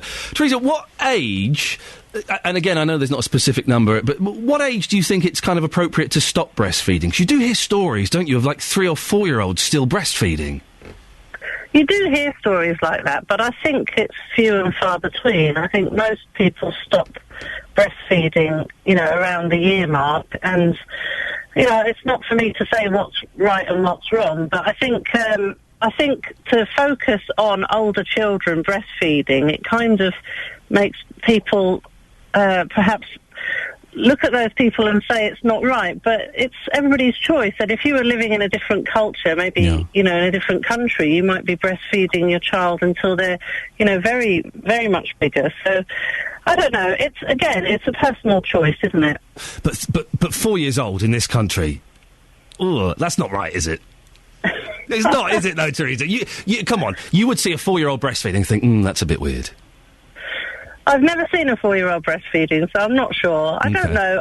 I mean, I think most of the time breastfeeding people still feel uncomfortable breastfeeding in public, whatever age, and I think that's sort of the thing that we should be trying to move away from. That's odd, isn't it, that in 2012, well, you know, it's all right to open the Sun and see a pair of knockers in there and go, whoa, but some people still frown when people breastfeed in public. That always strikes me as incredibly odd. Yeah, I mean, we're a parenting magazine, and we ran a feature one time a couple of years ago on breastfeeding, and I had another parent at my child's school come up to me and said, I'm surprised you ran that picture of that woman. And I said, what woman? And she said, the woman breastfeeding. I don't think that was appropriate. And I kind of looked at her. It's the most natural thing in the world. It's the most natural thing in the world. It's an article on breastfeeding, and it's in a parenting magazine. So, and she's a mother. Wow. So if people are still thinking that it's inappropriate to see a woman breastfeeding, I think that's what we need to be fighting. You know, that's what the problem is in getting people to breastfeed. They feel uncomfortable doing it. Teresa Donahue, editor of Child Magazine, thank you very much for coming on. It does seem incredible in 2012 that people frown at breastfeeding. Adam, during that bulletin, the listener will be pleased to know I've made the decision after the show. I'm going to the local cafe and I'm having some food. I'm bloomin' starving. Call 08459 455 555. 08459 455 555. BBC Three Counties Radio. Morning, this is Iain Lee. Do give us a call. If any of the stories we're talking about this morning you have an opinion on, then do give us a call. I'm really keen to speak to someone who thinks that breastfeeding in public is a no-no. Coming up in the next half an hour of the show, is the cost of football tickets putting you off going to see your favourite team? And a protest took place at Yarlswood Detention Centre yesterday. We speak to one of the women who took part. 08459 455 555. Now, you may find it's just too expensive to go to the football. The average cost of the cheapest adult ticket in the top 4 divisions has risen by more than 11%. That's according to figures compiled by BBC Sport. In the 3 counties, the picture is slightly different, and we're doing a little bit better here. The most expensive ticket to see the MK Dons has gone down by £3. The cheapest ticket at Wickham went up by £2, but the cost of a cup of tea has gone down by 50p. So, you know, it kind of evens out. And at Watford, tickets are the same price as last year. £26 for the cheapest, £31 for the most expensive. Andrew Cullen is the Executive Director of MK Dons. Morning, Andrew. Morning, Ian. The most expensive... You're bucking the trend. The most expensive ticket at MK Dons has decreased from £25. Why? And how? Well, we conducted a review into our pricing last season, and we do a lot of consultation with supporters. We have a supporters working group that looks at pricing with us. And one of the things that we were discovering is that because we had so many grades of games where prices changed, we had 5 areas in the stadium where you paid one price and then another price, and then it went up accordingly as to where your situation was in the stadium, your location, that it was all a bit too confusing. So we came up with a strategy that was basically to say, well, football's a simple game, and so are our prices. And what we've done is we've sort of put the 4 areas of the ground all at one price, and if you want to sit in the premium seats, you simply pay a £3 upgrade. So rather like an airline or a hotel or something like that, you know exactly what you're going to pay for each game, and then you pay the premium on top if you want to sit in the upgraded seats. So effectively, we've frozen the prices, reduced them in some areas, particularly in the premium areas, and the results have been quite astonishing. So the cheaper seats haven't gone up in price, they've stayed the same? They stayed the same. We run 21 games where if you buy a casual ticket, you pay £20, the same as last season. We run 2 family days at MK Dons in the season, one in September and one in March, and that's a £10 for an adult and £1 for under 18s. So yes, we've frozen our prices, and in some areas we actually reduced them. And have you noticed? I mean, it's a big stadium you've got there. Have you noticed that by lowering the prices, more people are coming? Well, as I said, the results are quite astonishing because our season ticket base this season, we also, what I should say in terms of affordability of football for supporters, we run a 12-month interest-free payment scheme. So we have 70% of our season ticket holders pay for their prices that way. So you instead of paying £300 for your season ticket, you pay £25 a month. And the other thing we've done with under 18s is we've reduced the price to £24 for a season ticket in our family area and £48 elsewhere. So £2 a month or £4 a month, because families aren't buying. It's £24 for an under 18 for the whole year. Absolutely, wow. Absolutely. We had someone who's a Chelsea fan. He's paying £2,000. Well, for us, we recognise that families are buying tickets together. There's a squeeze on household budgets, and therefore by paying monthly, you make the product more affordable for supporters to come and watch. So our under 18s have gone up by 30% this season, which is astonishing. Our season ticket base has gone up by 10% from 5,007 to 5,000, just over 5,500, and our attendances for the first 6 games are up by 8%. Wow. Now, one of the interesting things is that the East Premium area, which is our premium seats, where we've offered the upgrade and reduced the price by £2, is actually up by 40%. So people are actually deciding, well, we'll pay a little bit more, have some seats on the halfway line, which shows that that strategy, I think, simplifying it has worked. Would you say, Andrew, or maybe you don't have the figures, that you are, as a result of lowering the prices, you're actually making more money, if that makes sense? Sadly, that's not the case. The volumes are up by 10%. Yes, we are a little bit up on last year, but only marginally. But what's important is that we bring people into the stadium. We're still very much a young and new football club, and I think it's not just about price as well. When people come, they demand more. We have to raise the bar in terms of the service that we offer, in terms of the welcome to the ground. We're very fortunate in that we have a new stadium. Every seat is padded, extra leg room, and we have a real family feel to the occasion when people come here, and that's something we have to keep working at. We have to keep consulting with supporters so that we do improve, so that price doesn't just become the sole determinant when people come to watch their football. How much is a hot pie and a cup of Bovril? Well, the cup of tea is £1.80, the same as last year, but we have increased the size by from a 10-ounce cup to a 12-ounce cup. Oh, you're good, Andrew. So that's gone up, but our supplier sort of discontinued the smaller size, so we've absorbed that particular increase. Our pies are the same at £3. Well, what do you make of some of the Premier clubs? It charge like £60 a ticket. Yeah, I think. You look at it. We're offering League One football. We're about. They're in the situation of the Premier League clubs where they are filling their stadiums week in, week out. So they can get away with it. They can get away with it. Yeah, there's a demand for the product, which currently they can satisfy. But I think the big issue facing football is, can you continue that? And for us, it's still about going out to people in Milton Keynes and beyond, in Leighton Buzzard, Buckingham, and all the surrounding areas, and encouraging people and families to come and watch their football at the price they can afford. We'd be absolutely crazy if we went into that particular market. Andrew, listen, good for you. Well done, and congratulations on making the bold step of lowering the prices to get more people in. Thank you very much. Andrew Cullen, Executive Director of the MK Dons. It's bucking the trend. The rest of the country, ticket prices up by an average of 11%. And they're lowering the prices to get more people in. That makes perfect sense to me.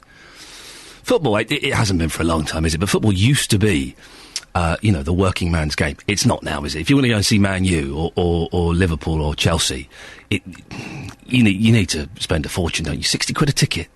Are you finding that football is too expensive? Are you cutting down the number of times you go? Or are you a big supporter of Andrew there, the MK Dons, and think this is the way forward? Bring the prices down, get more people in, get kids in. 08459 455 555. Now, we are bouncing around all over the place this morning. I like it when we do that, from football to breasts. When you had your children, you might have found it quite easy to breastfeed, or it might have been quite difficult and you felt under too much pressure. Well, millions of pounds could be saved by the NHS if more support was given to mothers to breastfeed their babies. That's according to the children's charity UNICEF. Their research suggests that raising the level of breastfed babies in Britain would reduce levels of illness in later life and so save the health service money. BBC Three Counties reporter Justin Dealey has been speaking to women in Milton Keynes this morning. You tried to breastfeed yourself, you couldn't, but a very interesting story about your daughter-in-law. Tell us more about that. She'd had my grandson, and for the first couple of days she was breastfeeding quite nicely, felt she was doing okay. Then an expert came out to see her, told her she was doing it all wrong, upset her, and then constantly phoned her because she thought that the baby wasn't feeding enough of her.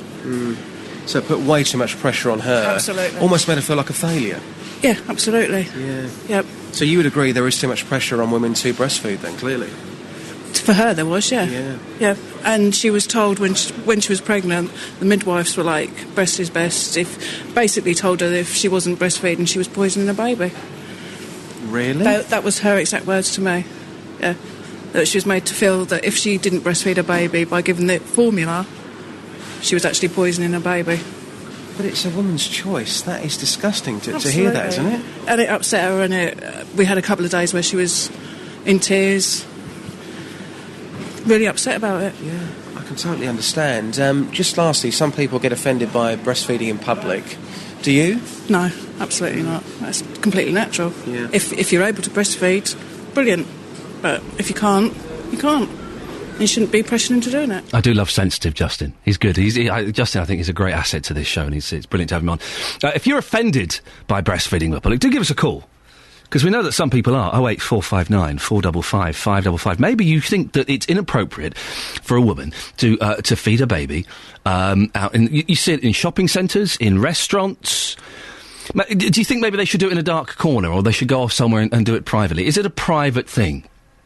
08459 455 555. You can text as well, 81333, starting your text 3CR. Esther has texted in, Iain, people being embarrassed by breastfeeding is a subject that makes me laugh. People don't bother at page 3, which isn't natural. So what on earth are people getting bothered about by breastfeeding, which is completely natural? I've noticed that a lot of breastfeeding mothers are discreet anyway. Most of them are. And Lee from Sandy, Regarding the breastfeeding issue, my wife gave birth to our son 15 weeks ago. The birth went okay, but we had to have baby out with forceps to the result of my wife having a tear, yes, and stitches. She breastfed for the first 10 days, which was very hard for her as the cut and stitches were very uncomfortable. We worried the baby was not getting enough, so we decided to put our baby onto formula. Now baby is very happy and so is mum. A lot of pressure is put on mums to breastfeed, but surely they shouldn't scare mothers into breastfeeding. Lee from Saudi. Yeah, I think there is a lot of pressure, and you do hear about these breastfeeding fascists. I've met them. And, you know, they're adamant the breast is best. And while it might be, it isn't for everybody. Not everybody can do it. There are loads of reasons why. 08459 455 555. Very quickly, let's have a very quick look at the front pages in the newspapers before we go to travel. The Daily Telegraph. MPs block details of new expenses and put everyone on lowest tariff, energy firms are told. Yeah, let's see if they do that, shall we? I had the letter today from yesterday from my energy company. We're putting the fees up. We're putting the fees up. Thanks, guys. What, just when I need to start using the heating a lot? Oh, thanks, guys. Yeah, thanks for that. The Guardian. Holland's stark warning to Merkel on EU austerity and Coalition's child poverty advisor bring back EMA. The Independent. PM pressed. This is an interesting story. PM pressed to come clean over secret Brooks emails. Furore mounts over embarrassing messages revealed by The Independent. The Times. Households to be put on cheapest energy tariff. I'll believe it when I see it. They'll find another way to get your money. Express. Statins / cancer risk. Daily Mail. Terror of blind man tasered by police. A blind guy, 61. The police thought he had a samurai sword. It was his white stick. They tasered him. Daily Mirror. Brit police dig for Ben tomorrow. Squad arriving cost to hunt for boy who vanished 21 years ago. And The Sun. A load of our Balkans. UEFA charge racist Serbia and England. It's all about breastfeeding this morning. But apparently, according to a report by children's charity UNICEF, millions of pounds could be saved by the NHS if more support was given to mothers to breastfeed their babies. And I'm kind of asking today, is there too much pressure on mums to breastfeed? It doesn't work for everyone. Not every kid will take to it. And we've had a couple of callers this morning who seem to sort of disagree with me on that. But I know that our first boy wouldn't take to it in the slightest. And we tried for ages and ages. And after a long time... a midwife said, you could try the bottle? Sorry? We can do that? No one has suggested that we might be able to do that at this age. 08459 455 555. Are you adamant that breastfeeding is best? Is there too much pressure on mums? Or do you think it's wrong for mums to breastfeed in public? Tom's from Potton in Bedford. Good morning, Tom. Hi, good morning. What's your take on all this breastfeeding? Well, all I was calling up for is about the support and things that are offered to breastfeeding women. Yeah. Me and my wife are expecting our first baby in about 2 or 3 weeks' time now. Fantastic. Congratulations. Thank you very much. So, but yeah, we recently went on it's about a 4-week course, not the whole 4 weeks, but about an hour each week on a Monday night. Was this the NCT class? Yes, possibly. Right. It was down at the Peter Pan Community Centre in Bedford. Yep. And what it basically just highlighted all the different benefits of breastfeeding. At no point, was we ever pressurised into it. But what they did, it went through and really sort of gave you all the benefits and things like that, and gave you a lot of time for the women and also the men as well to understand what needs to happen and how to all go on. And it was one of the courses, we were speaking to other women where they've only had sort of half an hour at the most with sort of a midwife or something like that. And you can just see where the struggles might come if they don't have the full support like what we got. Did you have the woolen breasts? We did, yeah. We've all had the woolen breasts. Ones as well. Yeah. It's an odd thing because this report says that there's not enough support, and I can only speak from my experience. We had probably too much support and too much pressure on us. We had classes, we had groups, we had midwife. We had the support is out there, Tom. It is, yeah. I think people have to find it. Really, it's not easily given to you. I found, like, my wife actually had to go and look online because she was nervous about breastfeeding. She had to go online and find it. It was never actually given to her as an option, this course or anything like that. So, what do you think about breastfeeding in public? Do you think it's a good thing or a bad thing? I think it's a good thing. I can't see anything wrong with it at all, to be honest. I know, it's always struck me, and there is the slightly embarrassing thing, which is my problem, is keep making eye contact. But it does strike me as odd that some people could be offended by what is one of the most natural things in the world. That's it. As mentioning the thing, there's absolutely nothing sexual about it whatsoever. It's a natural thing of feeding the baby, so I can't see how anybody can get offended. One of the downsides of it, Tom, is that it does actually, for a while, I found, and I've spoken to other dads about this, speaking freely, it does kind of remove the sexual quality of your wife's breast. If it kind of I'm trying to speak tactfully. It kind of takes away, you see it as a functional part of the body as opposed to something to get a little bit excited about. Yeah. Tom, do you having a boy or a girl? We've got a little boy on the way. And everyone healthy so far? Yeah, everything's going pretty well. Fantastic. So just on the waiting game now for him to arrive. So. And you're going to be there for it, are you? Oh yes, I'll be there. Sir. Tom, enjoy it. It's a miracle. It is a miracle that these things happen, and it's the most exciting thing. He's going to have a baby in 2 weeks. How exciting is that? Sherry Healy is a journalist, mum, and a presenter of the BBC documentary Is Breast Best? She's on the line now. Good morning, Sherry. Good morning, Ian. How are you? Yeah, I'm all right, thank you very much. What were your findings about breastfeeding in your documentary? Well, they definitely were in a line with this report that a lot of women give up breastfeeding before they actually want to. And the problem with that is that a lot of women are, fully up to date and aware of how good it is and how important it is. You hear the message, breast is best. And so when you can't, for whatever reason, as so many women can't, it's just so difficult, then the burden of guilt is great. And that really steals that beginning bit with as you just said now, having a baby is just mind-blowing. It is amazing. It's an incredible thing.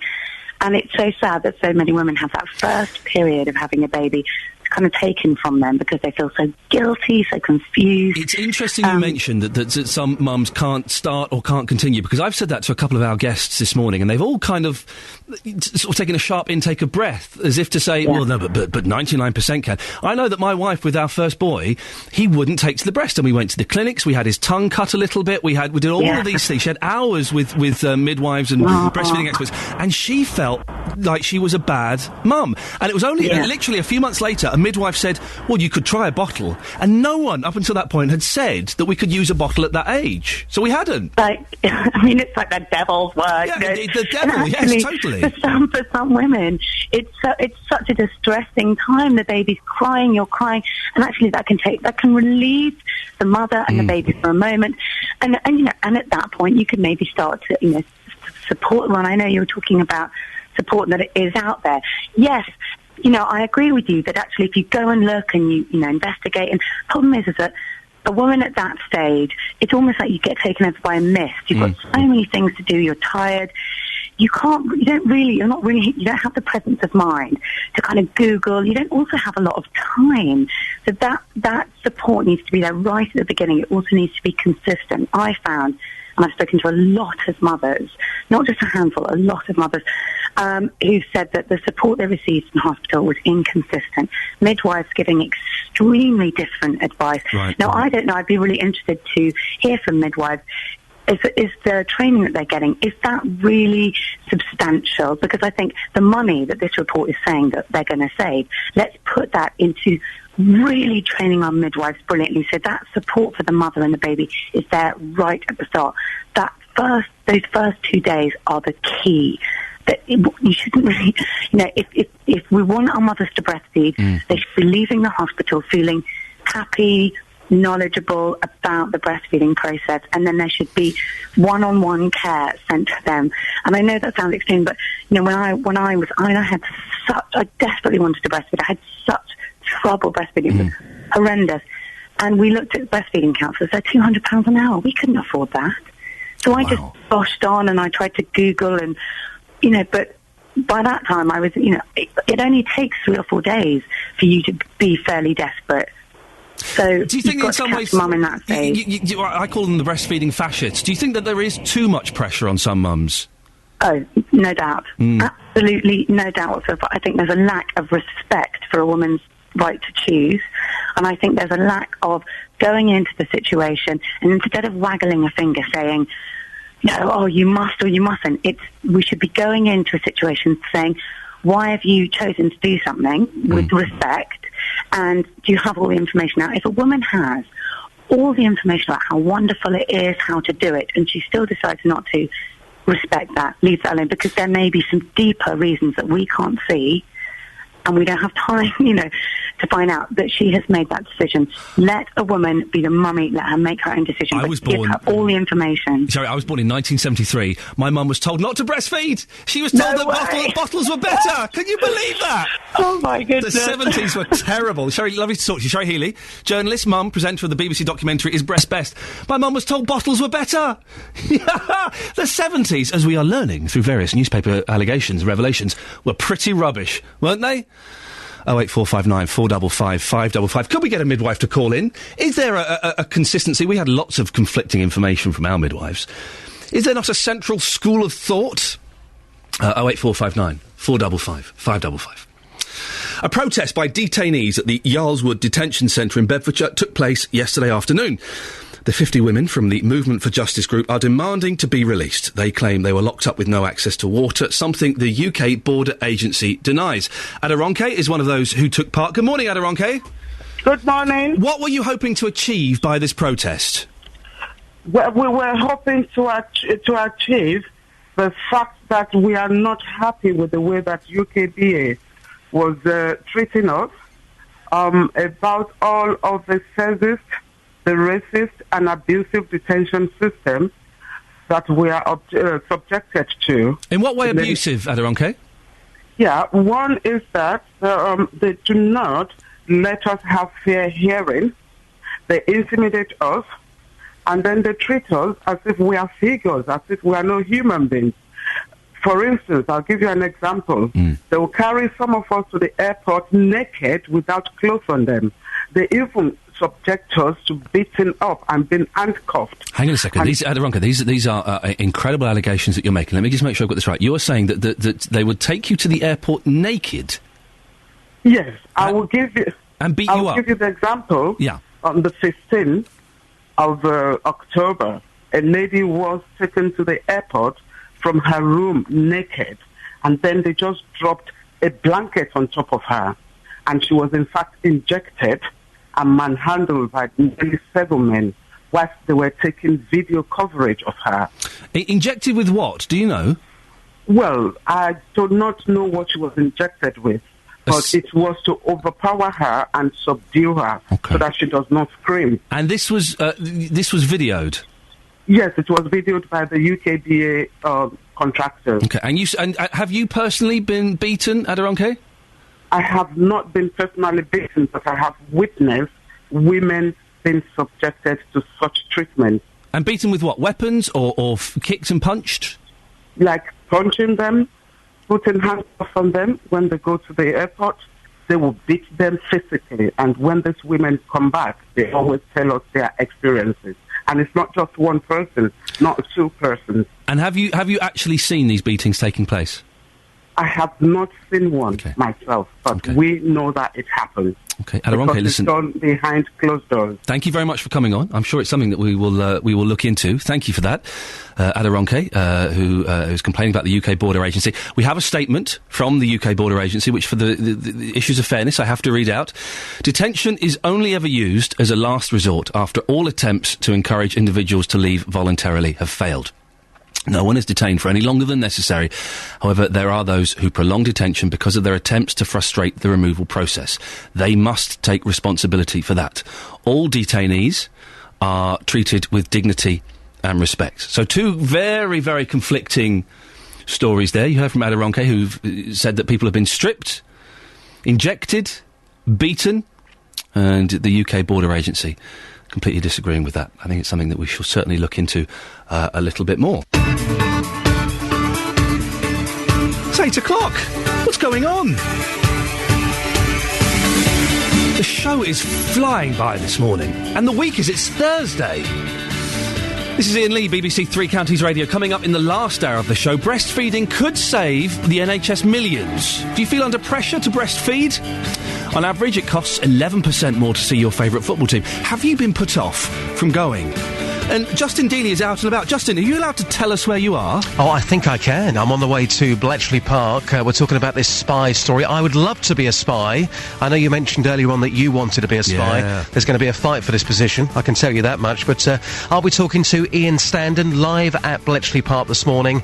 William Hague, he's going to be here later on. They are looking for the new generation of spies. Yeah, Justin, you have to be a good driver to be a spy, I'm afraid. Well, yes, I know. But let's not go there. But I have got other assets as well, though. So. Oh, I don't want to hear about your other assets. Come on, it's not all James Bond getting Russian ladies into bed.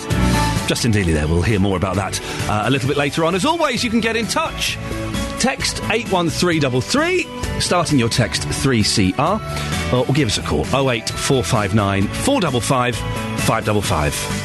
BBC Three Counties Radio. Millions of pounds could be saved by the NHS if more support was given to mothers to breastfeed their babies.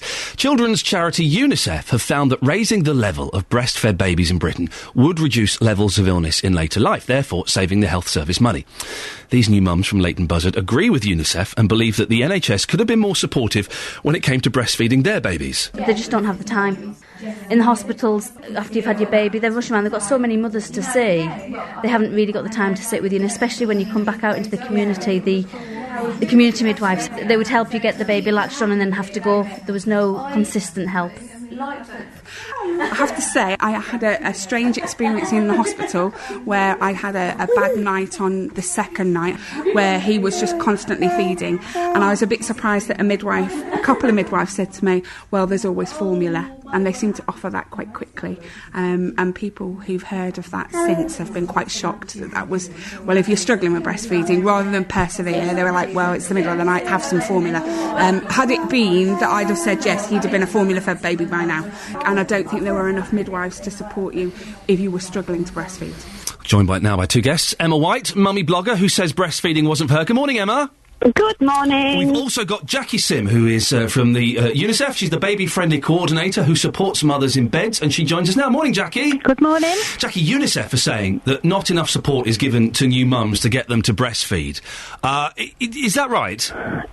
Well, first of all, I don't actually work for UNICEF. I work for the community services in Bedfordshire, so I work with the health visitors and people who help mothers after the baby's been born. OK, thank you for clearing that up. My title is UNICEF Baby-Friendly Coordinator because we are working towards achieving the UNICEF standards. How can you have UNICEF in your title if you don't work for them? That sounds Don't ask fraudulent. me. There's quite a lot of people who have that title because it's about gaining the standards of care that we give to mums in the breastfeeding world. I'm going to call myself a UNICEF presenter just because I can. Well, you never know. It might get you somewhere. Might do. Well, probably won't. Is there enough support for mums? Well, in the community services, which is where the health visitors start their care, we do provide quite a lot more support than we used to in the past times. We have baby brasseries all across Bedfordshire where mums can go to get help with breastfeeding, and all our health visitors and nursery nurses are all trained really highly so they can help those mothers in the home when they need it. Do you think that maybe there's perhaps a little bit too much pressure on mums to breastfeed sometimes? Well, it depends on how you've had the message explained to you. We all want mums to choose what's right for them. That's the message that we want to get out there. But we have to point out to them about the differences between breast milk and formula milk.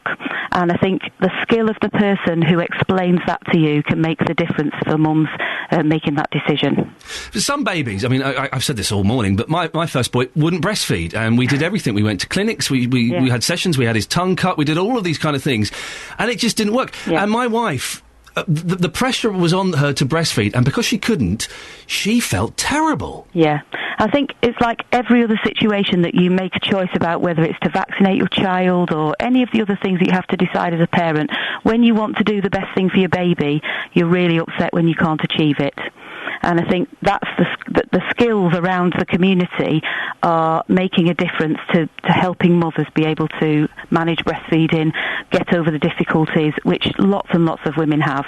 Just going out to breastfeed in public is a trauma for some people because they're worried about what might be said to them. And if we can help mothers achieve any more breastfeeding than they do, because 90% of women tell us that when they gave up, they didn't really want to give up. So they do feel as if they're guilty and they've been let down in some way. But not everyone can breastfeed, can they? Either because of something to do with the mother or something to do with the baby. if the baby's seriously ill, babies who are born very premature and are in special care, then obviously they are going to find it difficult. Some babies can't suck before 34 weeks, so they wouldn't be able to breastfeed. But even babies that were born normally and safely, not all of them can breastfeed, can they? Well, they've all got the skills to breastfeed. It's just about giving them the right amount of time to practice enough and to get doing it. And the mum and the baby are coordinated together. That's the skill Jackie, bit. I have to disagree slightly with that. My wife tried for months and spent 4 hours at a breastfeeding expert's house. Yep. And the boy wouldn't take it. The boy. It's interesting you said he's a boy.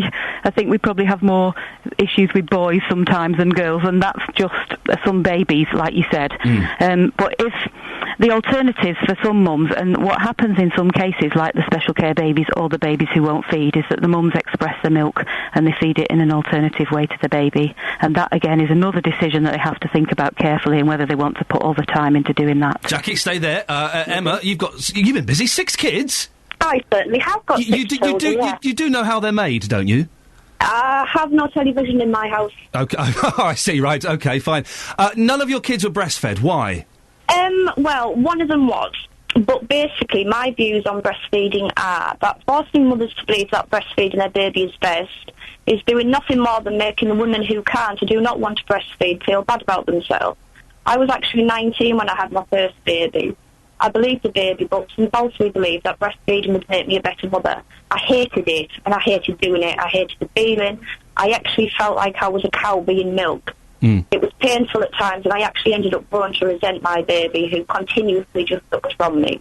I received no support, and even my own mother-in-law at the time told me my boobs were far too small and a granddaughter was being starved. I suffered for 6 weeks before I switched to the bottle, and I only wish I'd done it sooner. Frankly, formula milk these days is getting closer to having the same nutritional values as breast milk, and mothers must be respected for the choice they make. The argument that breastfeeding will save the NHS money in the long term because breast is best and will prevent illness in a child later in life needs to be compared to how many women will suffer mental health problems being forced into breastfeeding their baby. How many mothers will suffer from feelings of failure, depression, and will go to visit baby like I did? Jackie, what was your response to that? Well, I wholeheartedly agree with the whole concept of if it's not for you, then you don't want any pressure to do that, and that's, from a point of view of when you get pregnant and when you've had your baby new, and then when you move on later, then every time you have a hiccup or a problem or an issue that is personal to you, then that needs to be listened to. It needs to be handled carefully, and I think our training for our staff is about breastfeeding and formula milk and the differences between, for one part of it, but the most part of it is about how we have those conversations with mums so that they feel that they've made an informed decision but that they don't feel under any pressure. Emma, did you feel under pressure? Most certainly, yeah, definitely. I mean, my daughter's 13 now and I still have attachment issues with her, and this all comes back to the feeling that I failed her as a mum when she was a baby, not being able to feed her. Obviously I went on to have 5 other children. I chose to bottle feed all of them. But my 4th baby, yet another girl actually, not a boy, was born at 37 weeks, and because she was quite early, I did give breastfeeding another try. My husband actually felt uncomfortable about me getting my boobs out in front of others, and when we had friends or family call, I would actually go upstairs. And again, I just didn't like the feeling. It just wasn't for me. And after 2 weeks, I actually went back onto the bottle, and this time I didn't feel guilty, but I did actually take Kia to local playgroups. And it was there that I actually felt I was really judged when other breastfeeding mums were obviously feeding and turned their nose and looked at me and pulled out a bottle. And I did feel slightly less adequate to them, but it was a case of reminding myself that I was a happy mum, therefore that meant a happy baby. And Jackie, what was never mentioned to us was that if the boy, and I'm saying the boy just because I don't want to say his name on the radio, if the boy isn't breastfeeding, there's nothing wrong with using the bottle and also using pump, so he's still getting breast milk. Absolutely. But it's not coming straight from the breast, and then you can use a little bit of formula to top that up. That was never explained to us. Yeah, and I think that's the crucial part. There's an answer for everybody, whether it's no breastfeeding at all because they really don't feel that that's for them, and that's great. Whether it's partial or whether it's working at it to get it right, there are so many options along the way of what you can do around what you do for your health of your baby. But it's finding the right solution and having somebody out there that understands you, is prepared to help you out with whatever you want to do. And I'd like to think that the staff in the community services in health visiting are much better equipped now than they might have been, say, 12 months ago or 24 months ago when Jackie, we weren't doing this. We've got to move on. Thank you very much. Emma, do you want to give a quick plug for your blog? Yes, the Real Supermum blog. It's a parenting blog that offers real support to mums, and on there you'll actually see many of my supermums, Good Morning Supermums, sharing their own breastfeeding experience, which clearly stands out even in this day and age. OK, fantastic. Emma White, mummy blogger. Jackie Sim, who doesn't work for UNICEF but has the title UNICEF in her title. I'm going to put that in my job description. UNICEF breakfast presenter. We've got a load of texts. I shall read those out. Here's an interesting tweet from Teresa Mack, a lady. I was in a restaurant. This woman sat next to us was breastfeeding. Yes, I was offended, and so were my friends. Breast pump. No excuse. Let's do this thing. Jonathan Vernon Smith. I'm here. I find that when I get to Thursday, I kind of just take my foot off the pedal a little bit. Look at you. You're all relaxed, aren't you? All floppy. I am all floppy. I'm also a bit scruffy because our washing machine has died. Oh, no. I've got no clean clothes. Have you checked for bra wire? Not for a long time, no. Well, I used to live, many years ago, I lived with a girl called Natalie. Yes. And she was very buxom, and her bra wires were forever coming out and lodging in our washing machine. It used to break the thing, so always check for a bra wire, that's my advice. I will have a little fumble around this afternoon and see if I can find one. OK, good. What's on the show this morning? On the big phone in today from 9, do you trust the police with weapons? Oh, this is interesting. Going to be discussing this. You've heard about this. This is the blind fella, yeah. Yeah, incredible story. Police have apologised to a blind man who was hit with a taser after his white stick was mistaken for a samurai sword. He's 61 years old, this guy. Very easy mistake to make. Of course. These white sticks, they look just like samurai swords, don't they? 61-year-old Colin Farmer, who has had 2 strokes, said he thought he was going to die when he was electrocuted with the taser. He'd been on his way to meet some friends in the pub in Chorley in Lancashire. The incident has been referred to the Independent Police Complaints Commission. Well, about a month ago, I was discussing on the big phone in the idea of arming the police. Lots of the listeners were saying, absolutely, we need to arm the police. Our police are just not adequately armed to deal with today's kinds of criminals. Well, does this change your mind? Do you trust the police with weapons? Imagine if these police officers had a gun, they might have shot him. I want to hear from you at 9 today. Do you trust the police with weapons? Also, have you been on the receiving end of the police where they've perhaps also made very bad judgment? I mean, even with their batons, have they smashed you over the head with a baton? Perhaps sprayed some mace in your eye? I like the way you're miming each weapon as you talk about it. Well, yes. I'm just wondering if there are people who've, they've been maced when they were just popping down to Costco. I want to hear your views at 9. Do you trust the police with weapons? 08459 455 555. It's the big phone in. I thoroughly enjoyed your show yesterday, particularly the caller in the Consumer Hour who had his carpet scissors were confiscated or something from his thing, and he was going, oh yeah, I've got a friend who brought a shotgun over. Once you can take nunchuckers, everything. Apparently, knuckle dusters. Apparently, you can take them to Thailand on an aeroplane. I don't follow this as definite advice, dear listener, because I'm suspicious. But he was adamant, and what a strange setup. His wife and children and grandchildren live in Thailand, and he lives here making the money. He sees them 2 or 3 months a year. Yeah, but he said they've been together for 32 years. What's the problem? Fascinating. I mean, in some regards, it sounds like the perfect relationship to me. It does, doesn't it? Thanks for listening, Jonathan. Have a good show. Thank you. Jonathan Vernon Smith at 9 o'clock, if you want to have a listen. We've got a few texts here on breastfeeding before we do the weather.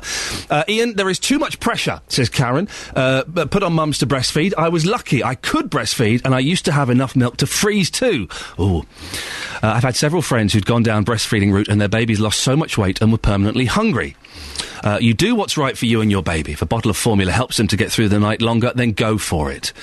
Judy says, in one hospital, the nurses made the mothers feel bottle feeding feel guilty. When they brought the babies in at feeding time, they would hand the baby to mother and sarcastically say, here's your bottle-fed baby. That's from Judy. Sophie says, I don't know if you've mentioned it, but Luton has a breastfeeding support service. I'm a breastfeeding support worker. We support women antenatally and postnatally. We visit mums at home until their babies are 4 weeks old. I've got 3 children, and as a result of trying to breastfeed, I drove myself crazy and ended up with PND. Postnatal depression. I went to extreme lengths and tried everything possible to keep my baby, but to no avail. Still recovering. And finally, from Jackie in Chesham, women should ignore the breastfeeding mafia. They should do what they feel comfortable with and should not feel failures. Now, all this week, we've been talking about the funding crisis facing elderly care. With more people living longer and budgets being squeezed, councils are having to look at cheaper alternatives to care homes, such as retirement villages. Lovett Fields in Milton Keynes is a so-called retirement village, which is home to 340 residents aged over 55 who live independently. Our reporter Tony Fisher spoke to Peter, a resident there. We had a property and moved up and were able to sell our own property just recently in Stanley Stratford so that we were able to make the purchase here. And it was our idea to make a purchase and not to rent. And why that decision? I think it's probably the reason we bought, as everybody does, to have a freehold. Although this is not. This is a long lease. So what happens at the end? I mean, obviously, well, we like can you sell it on eventually, or how does it work? There are 2 of us, and one of us is going to die, and we like the idea of being able, for that remainder, to be able to stay here in our own property. And with the knowledge that when that last person died, a capital sum would go to our children. And it is established what that sum will be, but that's our decision.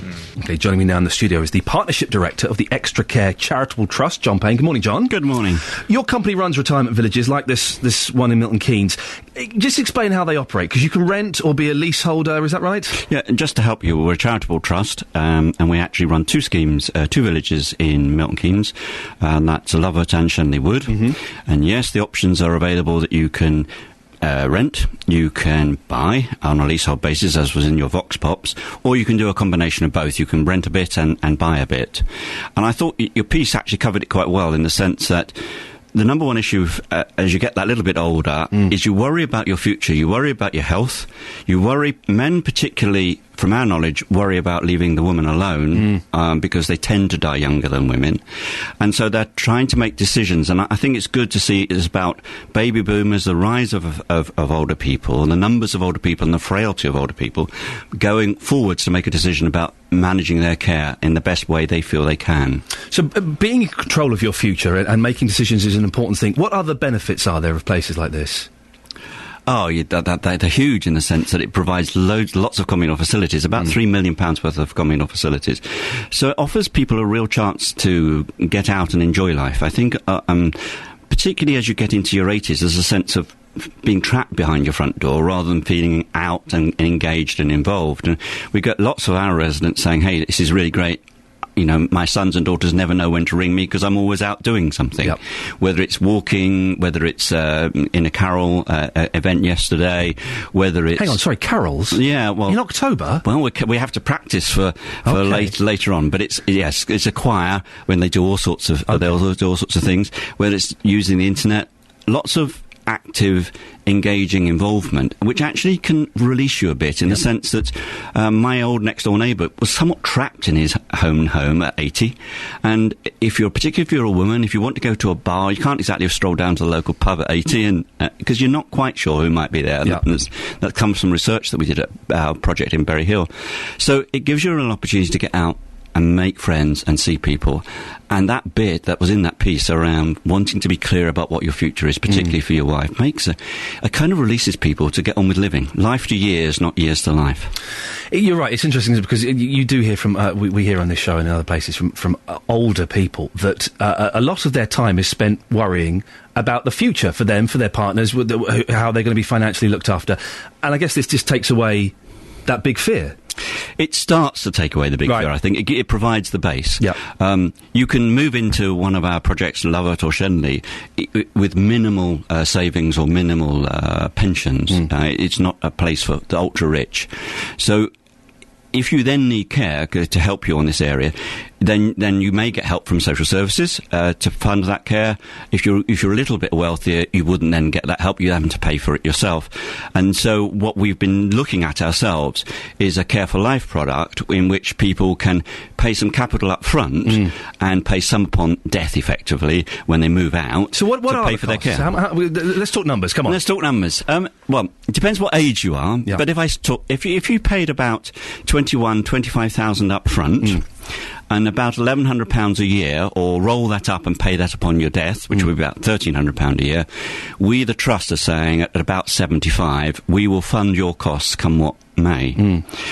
My gran lived to 106. Wow. So imagine a 75-year-old, 106, and that's an inflation-proofed idea too. So we've wrapped up the cost of inflation and said, let's see how we can try and make this work for people. And we're busily selling that at Shenley Wood, our first project that we sold that out, and we're now going on to a scheme in Birmingham called Hagley Road, because people want, if they can, to, if you like, settle their lives in the way that was being described, so that they know what all their costs are going to be and how they're going to manage their care. Do you think that places like this, we're running out of time, so final question, that places like this could be a solution for we're growing older and living longer, and there are more and more older people? There's a lot more of us.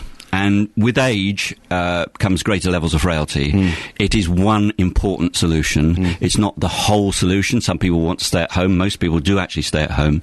But in terms of a vibrant lifestyle and making active choices, it's a great place to go. Fantastic. Well, listen, best of luck with it. It sounds very exciting. John Payne, let me get your... what a long title you've got. Partnership Director of the Extra Care Charitable Trust. Thank you very much for coming in. Thank you. Across beds, hearts and bucks, this is Iain Lee on BBC Three Counties Radio. The last 30 minutes of the show, you can still get in touch if you want. 08459 455 555. Lots coming up, including, is football too expensive for you? Remember the other day we spoke to that football fan who was in Poland. He was stuck, didn't have anywhere to stay, but was going to stick around for the match. We find out what happened to him, and Justin Daly is discovering if he has what it takes to be a spy. I don't think he has. Now, you may find rude. He can't hear me, can he? No, I don't think so. You may find that it's just too expensive to go to the football. The average cost of the cheapest adult ticket in the top 4 divisions has risen by more than 11%. That's according to figures compiled by BBC Sport. In the 3 counties, though, the picture is slightly different and a little bit more optimistic. The most expensive ticket to see the MK Dons has gone down by £2. The cheapest ticket at Wickham went up by £2, but the cost of tea has gone down by 50p. So you have 4 cups of tea, you're breaking even, I think. At Watford, tickets are the same price as last year, £26 for the cheapest and £31 for the most expensive. We can speak now to our reporter, Ben Smith. Morning, Ben. Good morning. Now, looking at the national figures, what trends have you discovered? Well, you know, outside of the 3 counties, which you really are bucking the trend, it's one of the few areas I've spoken to this morning that I can say that about. Outside of your area, we've seen that prices in football really are on the rise, unfortunately. Football fans are feeling the pinch like never before. And we're finding that, you know, the price of going to football is up by about 11%. Across the board in the last 12 months, which is something that isn't easy for football fans to stomach. I would guess, because the amount of money that football players gets paid, that's got to be putting the price up. People must be angry, surely, that they're putting their hard-earned cash into the pockets of millionaires. I think people find it very hard to stomach and understand. It's something we've seen across all the divisions. You know, wage bills are on the up, and clubs are doing everything they can to make themselves as competitive as possible on the field. And obviously those costs have got to be passed and covered somehow. And unfortunately, a lot of the time that is in the man in the street ends up paying for that. And now there's a slight dilemma here. You want the best players playing for your club, and so to some extent you're willing to pay for that. But obviously, not at all costs, and you know, suddenly the price of football and how much it costs to the game is becoming a real factor in people's decision making. Ben, as you said, we are kind of bucking the trend here in the three counties, and we've seen even some of the food and the drinks prices of football grounds have decreased. How does that compare nationally? Again, it's something. It's I'm not sure what it is about the three counties, but you really are. Someone's had a chat down there and said, "Come on, boys, let's sort this out." And you know, even as you say, Wickham cutting their tea by 50p is not something we're really seeing anywhere else. It's you know, in Manchester City and Manchester United are charging £2.50 for a cup of tea, which is the most you'll find anywhere in British football. But you know, somehow Wickham are finding it, you know, that they want to pass that saving on to the fans, and they deserve credit for doing that. £2.50 for a cup of tea? Incredible, isn't it? And you can go to Kidderminster. Kidderminster will charge you £4 for their pie. Now, I am assured it is the king of football pies, but it's still an awful lot of money to pay for a pie at a game of football. Where's the cheapest cup of tea and pie? Do you know that, Ben? Maybe we should big up the place that is the cheapest. Yeah, you can go to the Scottish Second Division, to Brechin, where you will pay 50p for that cup of tea. And, I'm there. And they deserve credit. And essentially, it's the same thing you're getting in a polystyrene cup, a little bag, you know, a tea bag and a bit of hot water. You know, it's the same product, and yet the price is amazingly different. That's tea. Now, is football becoming a more expensive day out for the family? It is. You know, clubs are doing their best to try and attract fans and families. They realise that, you know, in the future, the next 20 years, they want to be bringing in the next generation of fans, and that means attracting kids. And so we've seen a lot of clubs try to attract them with family price season tickets. You know, kids at Premier League games now are being allowed in for £99 for a season ticket, which is a really attractive offer. And obviously, it's a struggle for fathers and mothers to take daughters and sons. Is something that, you know, was once something that people just did, and now it's something that people have to think about. Can we afford it? But clubs realise that they need to get those people in the gates young, attract them, make sure they're fans for years to come, and so they're trying their best to do that. Ben Smith, thank you very much. Call 08459 455 555. 08459 455 555. BBC Three Counties Radio. Breastfeeding. Martin on Twitter. You can tweet either at Iain Lee or at BBC3CR. Breastfeeding in public should be outlawed. If I see a woman doing it in my local cafe, it puts me right off my chips. On the email, Carol says, I found feeding the first baby hard as I got the wrong advice. Feed every 4 hours. Went to a bottle in the end and felt guilty. This seems to be the common thing, that going to the bottle has made you feel guilty. Second baby was great and weaned himself off the breast at 11 months. By the way, some babies are born with teeth. What? No. Really? Yeah. Julie says, I breastfed all 3 of mine for 12 months. My family never wanted me to breastfeed any of them. They made me feel it's wrong. And we have an anonymous text here. I breastfed for 10 months. I only stopped as I had to return to work. The midwives in my area arranged for breastfeeding mums to talk to expectant mums. I did this twice and was totally honest about how I found it. I found that the health visitors in our area were very supportive if you were having issues, but I don't think that many had issues. Paul is in Biggleswade. Paul. Ian, good morning to you. Morning, boss. What's your take on breastfeeding? I think that it's a woman's choice, obviously, but I want to actually stick up in favour of bottle feeding. Both of my 2 kids were bottle fed. The first one was attempted to be put to the breast, but it was all too traumatic and too difficult, so they were both bottle fed. But the very good thing about bottle feeding is that fathers can do it. Nobody's said that so far yet. Fathers can do it. Well done you. There's an excellent point that I had neglected to make. As I said, we struggled with our first boy, and we had to feed him with a little syringe. It took forever. But it meant that we could alternate. So my wife would do one feed, I'd do the next, and when we had our second boy, and he did breastfeed, I was kind of thinking, there's something... I'm not feeling as close to number 2 as I felt to number 1. And after a while it dawned on me, it's because I wasn't having to help feeding him, and I was missing out on that great experience of... There's nothing better, I found, than sitting there with a baby, he's looking up at you, you're looking down at him, and you've got a bottle in his mouth. It's wonderful as a dad, isn't it, Paul?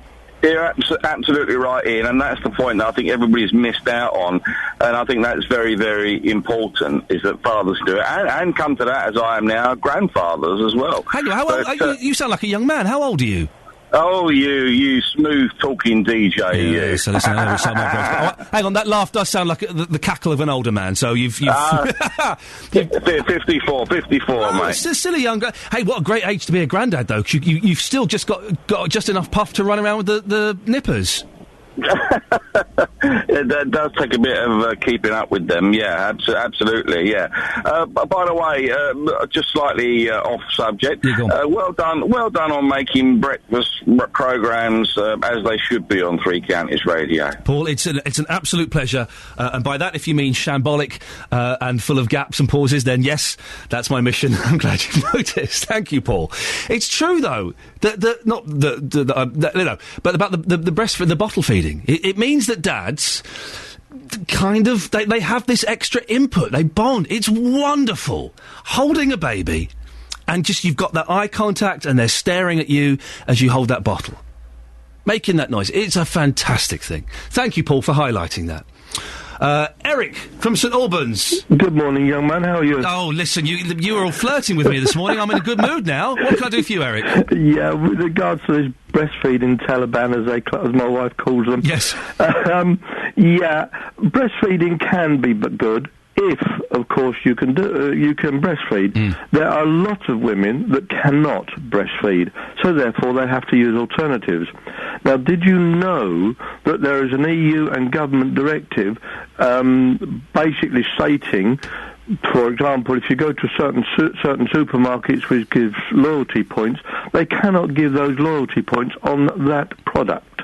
Is that true, really? That is wow. true. So therefore they are penalised. And also it means that the grandparents are penalised. But, you know, because, I mean, obviously the grandparents do have the children. Illness, where they can't the mother can't breastfeed, so the grandparents or someone else has to feed them. So, you know, they're penalised both ways. We've had a couple of experts on the line who've all, maybe I've misread them, but they've all seemed to kind of turn their noses up when I've suggested that either some mums can't breastfeed or some babies don't want to be breastfed. Correct. I mean, my wife tried breastfeeding with my daughter, and it made her ill. In actual fact, it gave her mastitis. Right. So, obviously, she couldn't breastfeed. And she felt uncomfortable. My daughter didn't want to breastfeed either. So we had to use the bottle. But as you were saying, one of the other callers was saying, a father can help. You get the night feeds. Now, there's a lot of mothers that can't do the night feed. So the fathers can do it. So, I mean, if they're breastfeeding, they're stuck. Whereas if you're on the bottle or other, and there's a lot of mothers that cannot pump milk, you know, from that point of view, so you've got to have the other formulas. The fathers can do it. It helps the bonding. It's also suggested to me, and we've noticed this, that the formula milk, or the little cartons of milk, because they're a little bit fattier than breast milk, they can help the baby sleep through the night. They kind of knock them out a bit. Well, this is a point. I mean, obviously, if you get into a regular system with a baby, you have got to... You and the mother, more the mother, obviously, breastfeeding, has got to set up a regime, a pattern of feeding. You cannot feed on demand, because a lot of mothers, and especially some of the people, as my wife calls them, the breastfeeding Taliban, say, oh yes, feed on demand. No. It don't work like that. It's not, you can't just turn it on. Because the mother is absolutely cream crackered during the day. Eric, very quickly, because we're running out of time. Breastfeeding in public, yes or no? It depends how it's done. If it's done discreetly, yes. I mean, a lot of them slap out their breasts and say, I'm breastfeeding. That is wrong. I've never seen anyone slap it out. Oh, yes. Really? Oh, yes. I'm coming to St Albans, Eric. Thank you very much, Eric from St Albans there. We've got 15 minutes if you want to give us a call. Don't forget, Jonathan will be on at 9 o'clock and asking, do you trust the police to be armed after this incredible story about a 61-year-old blind guy walking along with his white stick. Police thought it was a samurai sword. They thought it was a samurai sword. You know, those big, long, curved metal things. And tasered him. Incredible. Now, the government is launching an apprenticeship scheme for spies.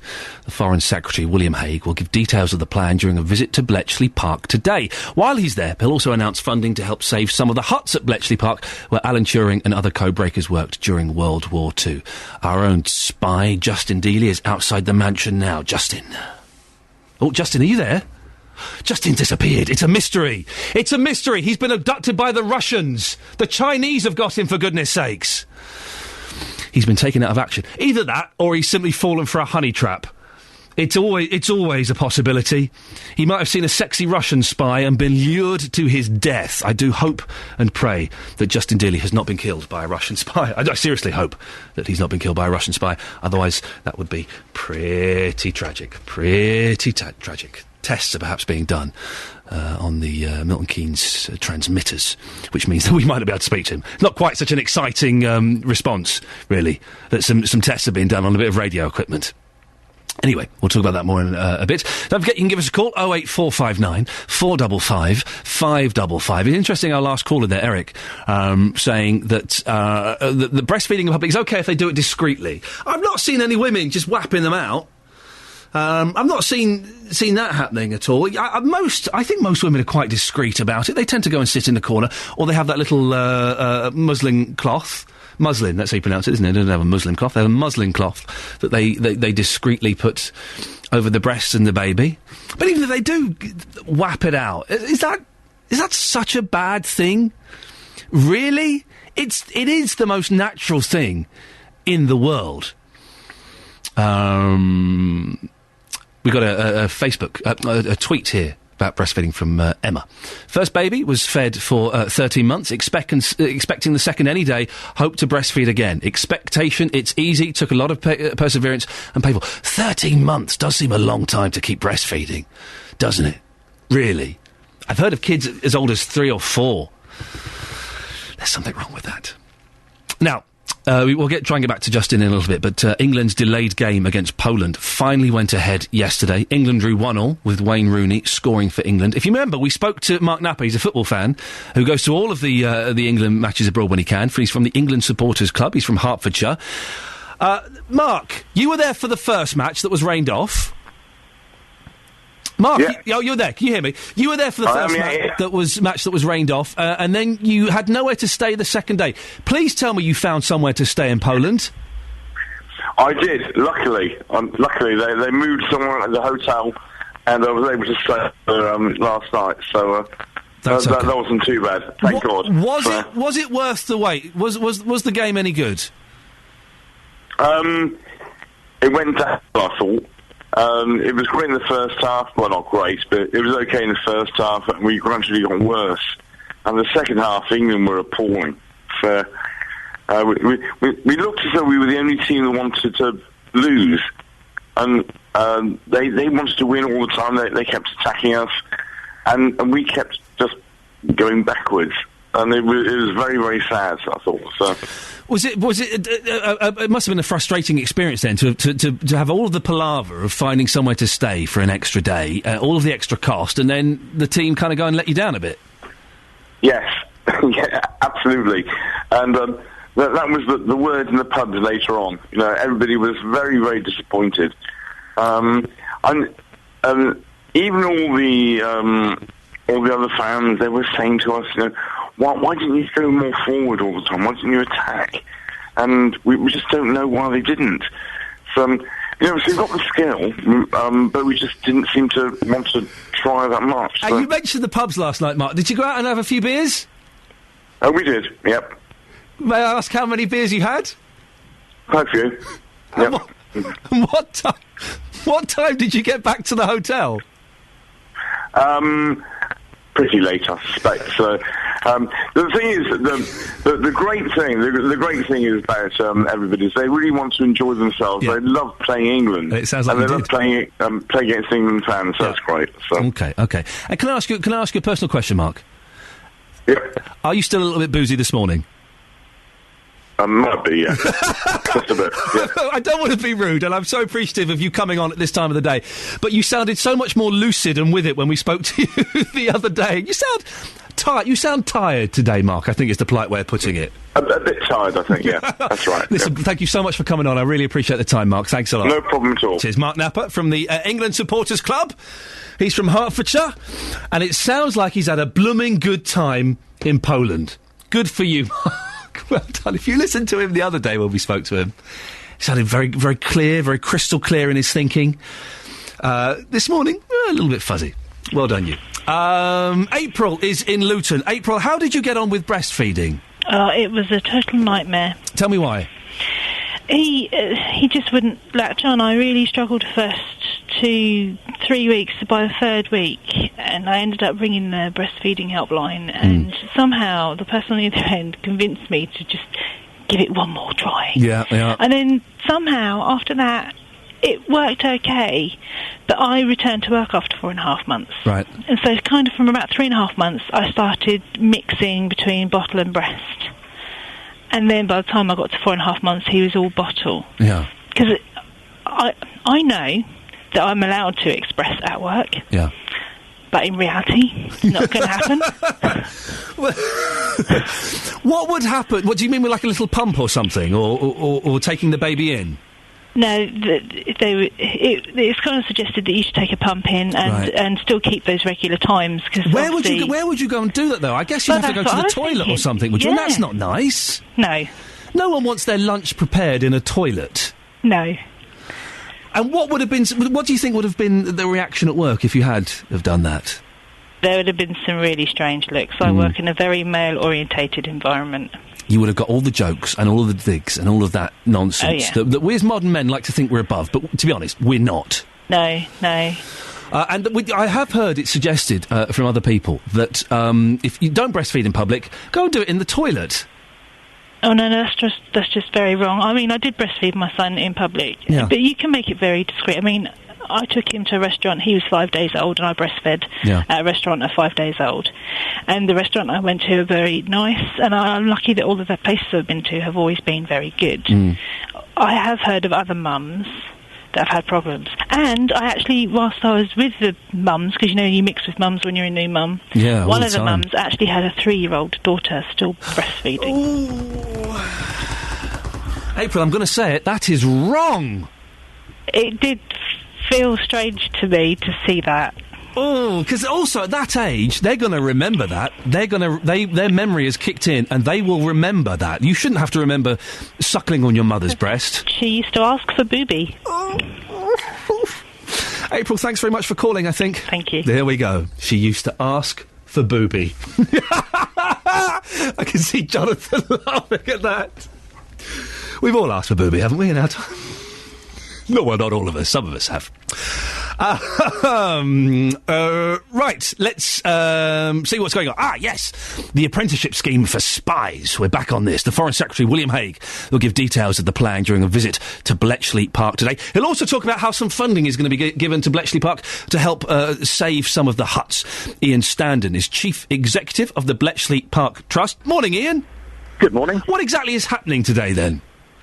Well, the Foreign Secretary is coming down here. He's going to make a number of announcements about the government's cyber agenda, launch a number of initiatives down here, and use Bletchley Park as a backdrop to inspire new generations. So he's actually going to be announcing schemes to train spies. How exciting! Very, very exciting. I mean, I think spies is slightly fanciful. It's about people working in the intelligence industry and intelligence business and working for the government in those areas. So he's after recruiting people with the right sort of background, so particularly mathematicians and those sort of people who can work in the more technical sides of the business. Yes, I doubt that William Hague will be using the word spies today. I suspect that won't be as part of his speech. And what's happening with the funding? What are you going to get and where's that going? Do you know? Well, at the moment, as you're probably aware, we've now got a Heritage Lottery grant, which we unpicked with some match funding earlier on this year, and we're busy moving out now in terms of restoring the buildings. You won't see much when you come down here at the moment, but early part of next year when the building work starts, it'll be a flurry of activity with some of the wooden huts being restored and one of the bigger brick and steel buildings being turned into a visitor centre, which, with our ever-increasing numbers, is hugely important. How much is that going to cost and how long do you think the work will take? It's about a £7.5 million project, and all being well with a fair wind and no hitches along the way, we'll have what we term a soft opening at Easter 2014 with a proper opening, all being well, on the anniversary of D-Day in June 2014. Wow, so it's a big project then. It's a lot of money, and that's quite a long time, isn't it?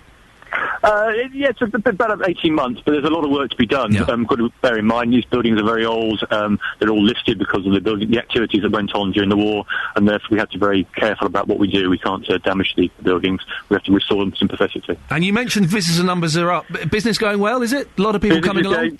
Business is going very well. We did 140,000 visitors last year, and at this stage this year we're about 25% up on the equivalent figures last year, so it's fantastic. And as you know, we're open 361 days of the year, so if you haven't been down here, come down and see what's going on. And how did you... having William Hague coming there and making all these announcements is a pretty big coup. How does that happen? Do you arrange that, or does he phone up and say, look, can I come down and do a little speech? We have a great network of people and friends and contacts, and we continue to use them all the time to bring in any influential people we can. As you're probably aware, we had Prince Andrew here earlier on this year, and various other folks, so it's all great PR for the park. Iain, listen, best of luck. Thanks very much for coming on. Thanks very much. Iain Standen, Chief Executive of Bletchley Park Trust. Yes, I would be very surprised if William Hague today used the word spies as he announces these. And it'll be good if he did. It'd be good if he dressed in a tuxedo and he made a little bit of an entrance. Just kind of jazzed it up a little bit. This is what I think they need at these initiatives and these announcements. Pulled out his Walter PPK. We've got a tweet from Lisa Hunter, and you can follow at BBC3CR, or you can follow me at Iain Lee, IAINLEE. Lisa paints quite a disturbing image, it has to be said. Sunday, Morrison's, at the end of the till, on a seat, woman had her breasticle out, feeding. Discreet, please. Breasticle. I like that. Right, I'm off. Back tomorrow at 6. I'm just going to go ask for some booby. Jonathan Vernon-Smith is up next. Getting beds, hearts and bucks talking. This is BBC Three Counties Radio. Good grief. Good morning. Welcome to the JVS show.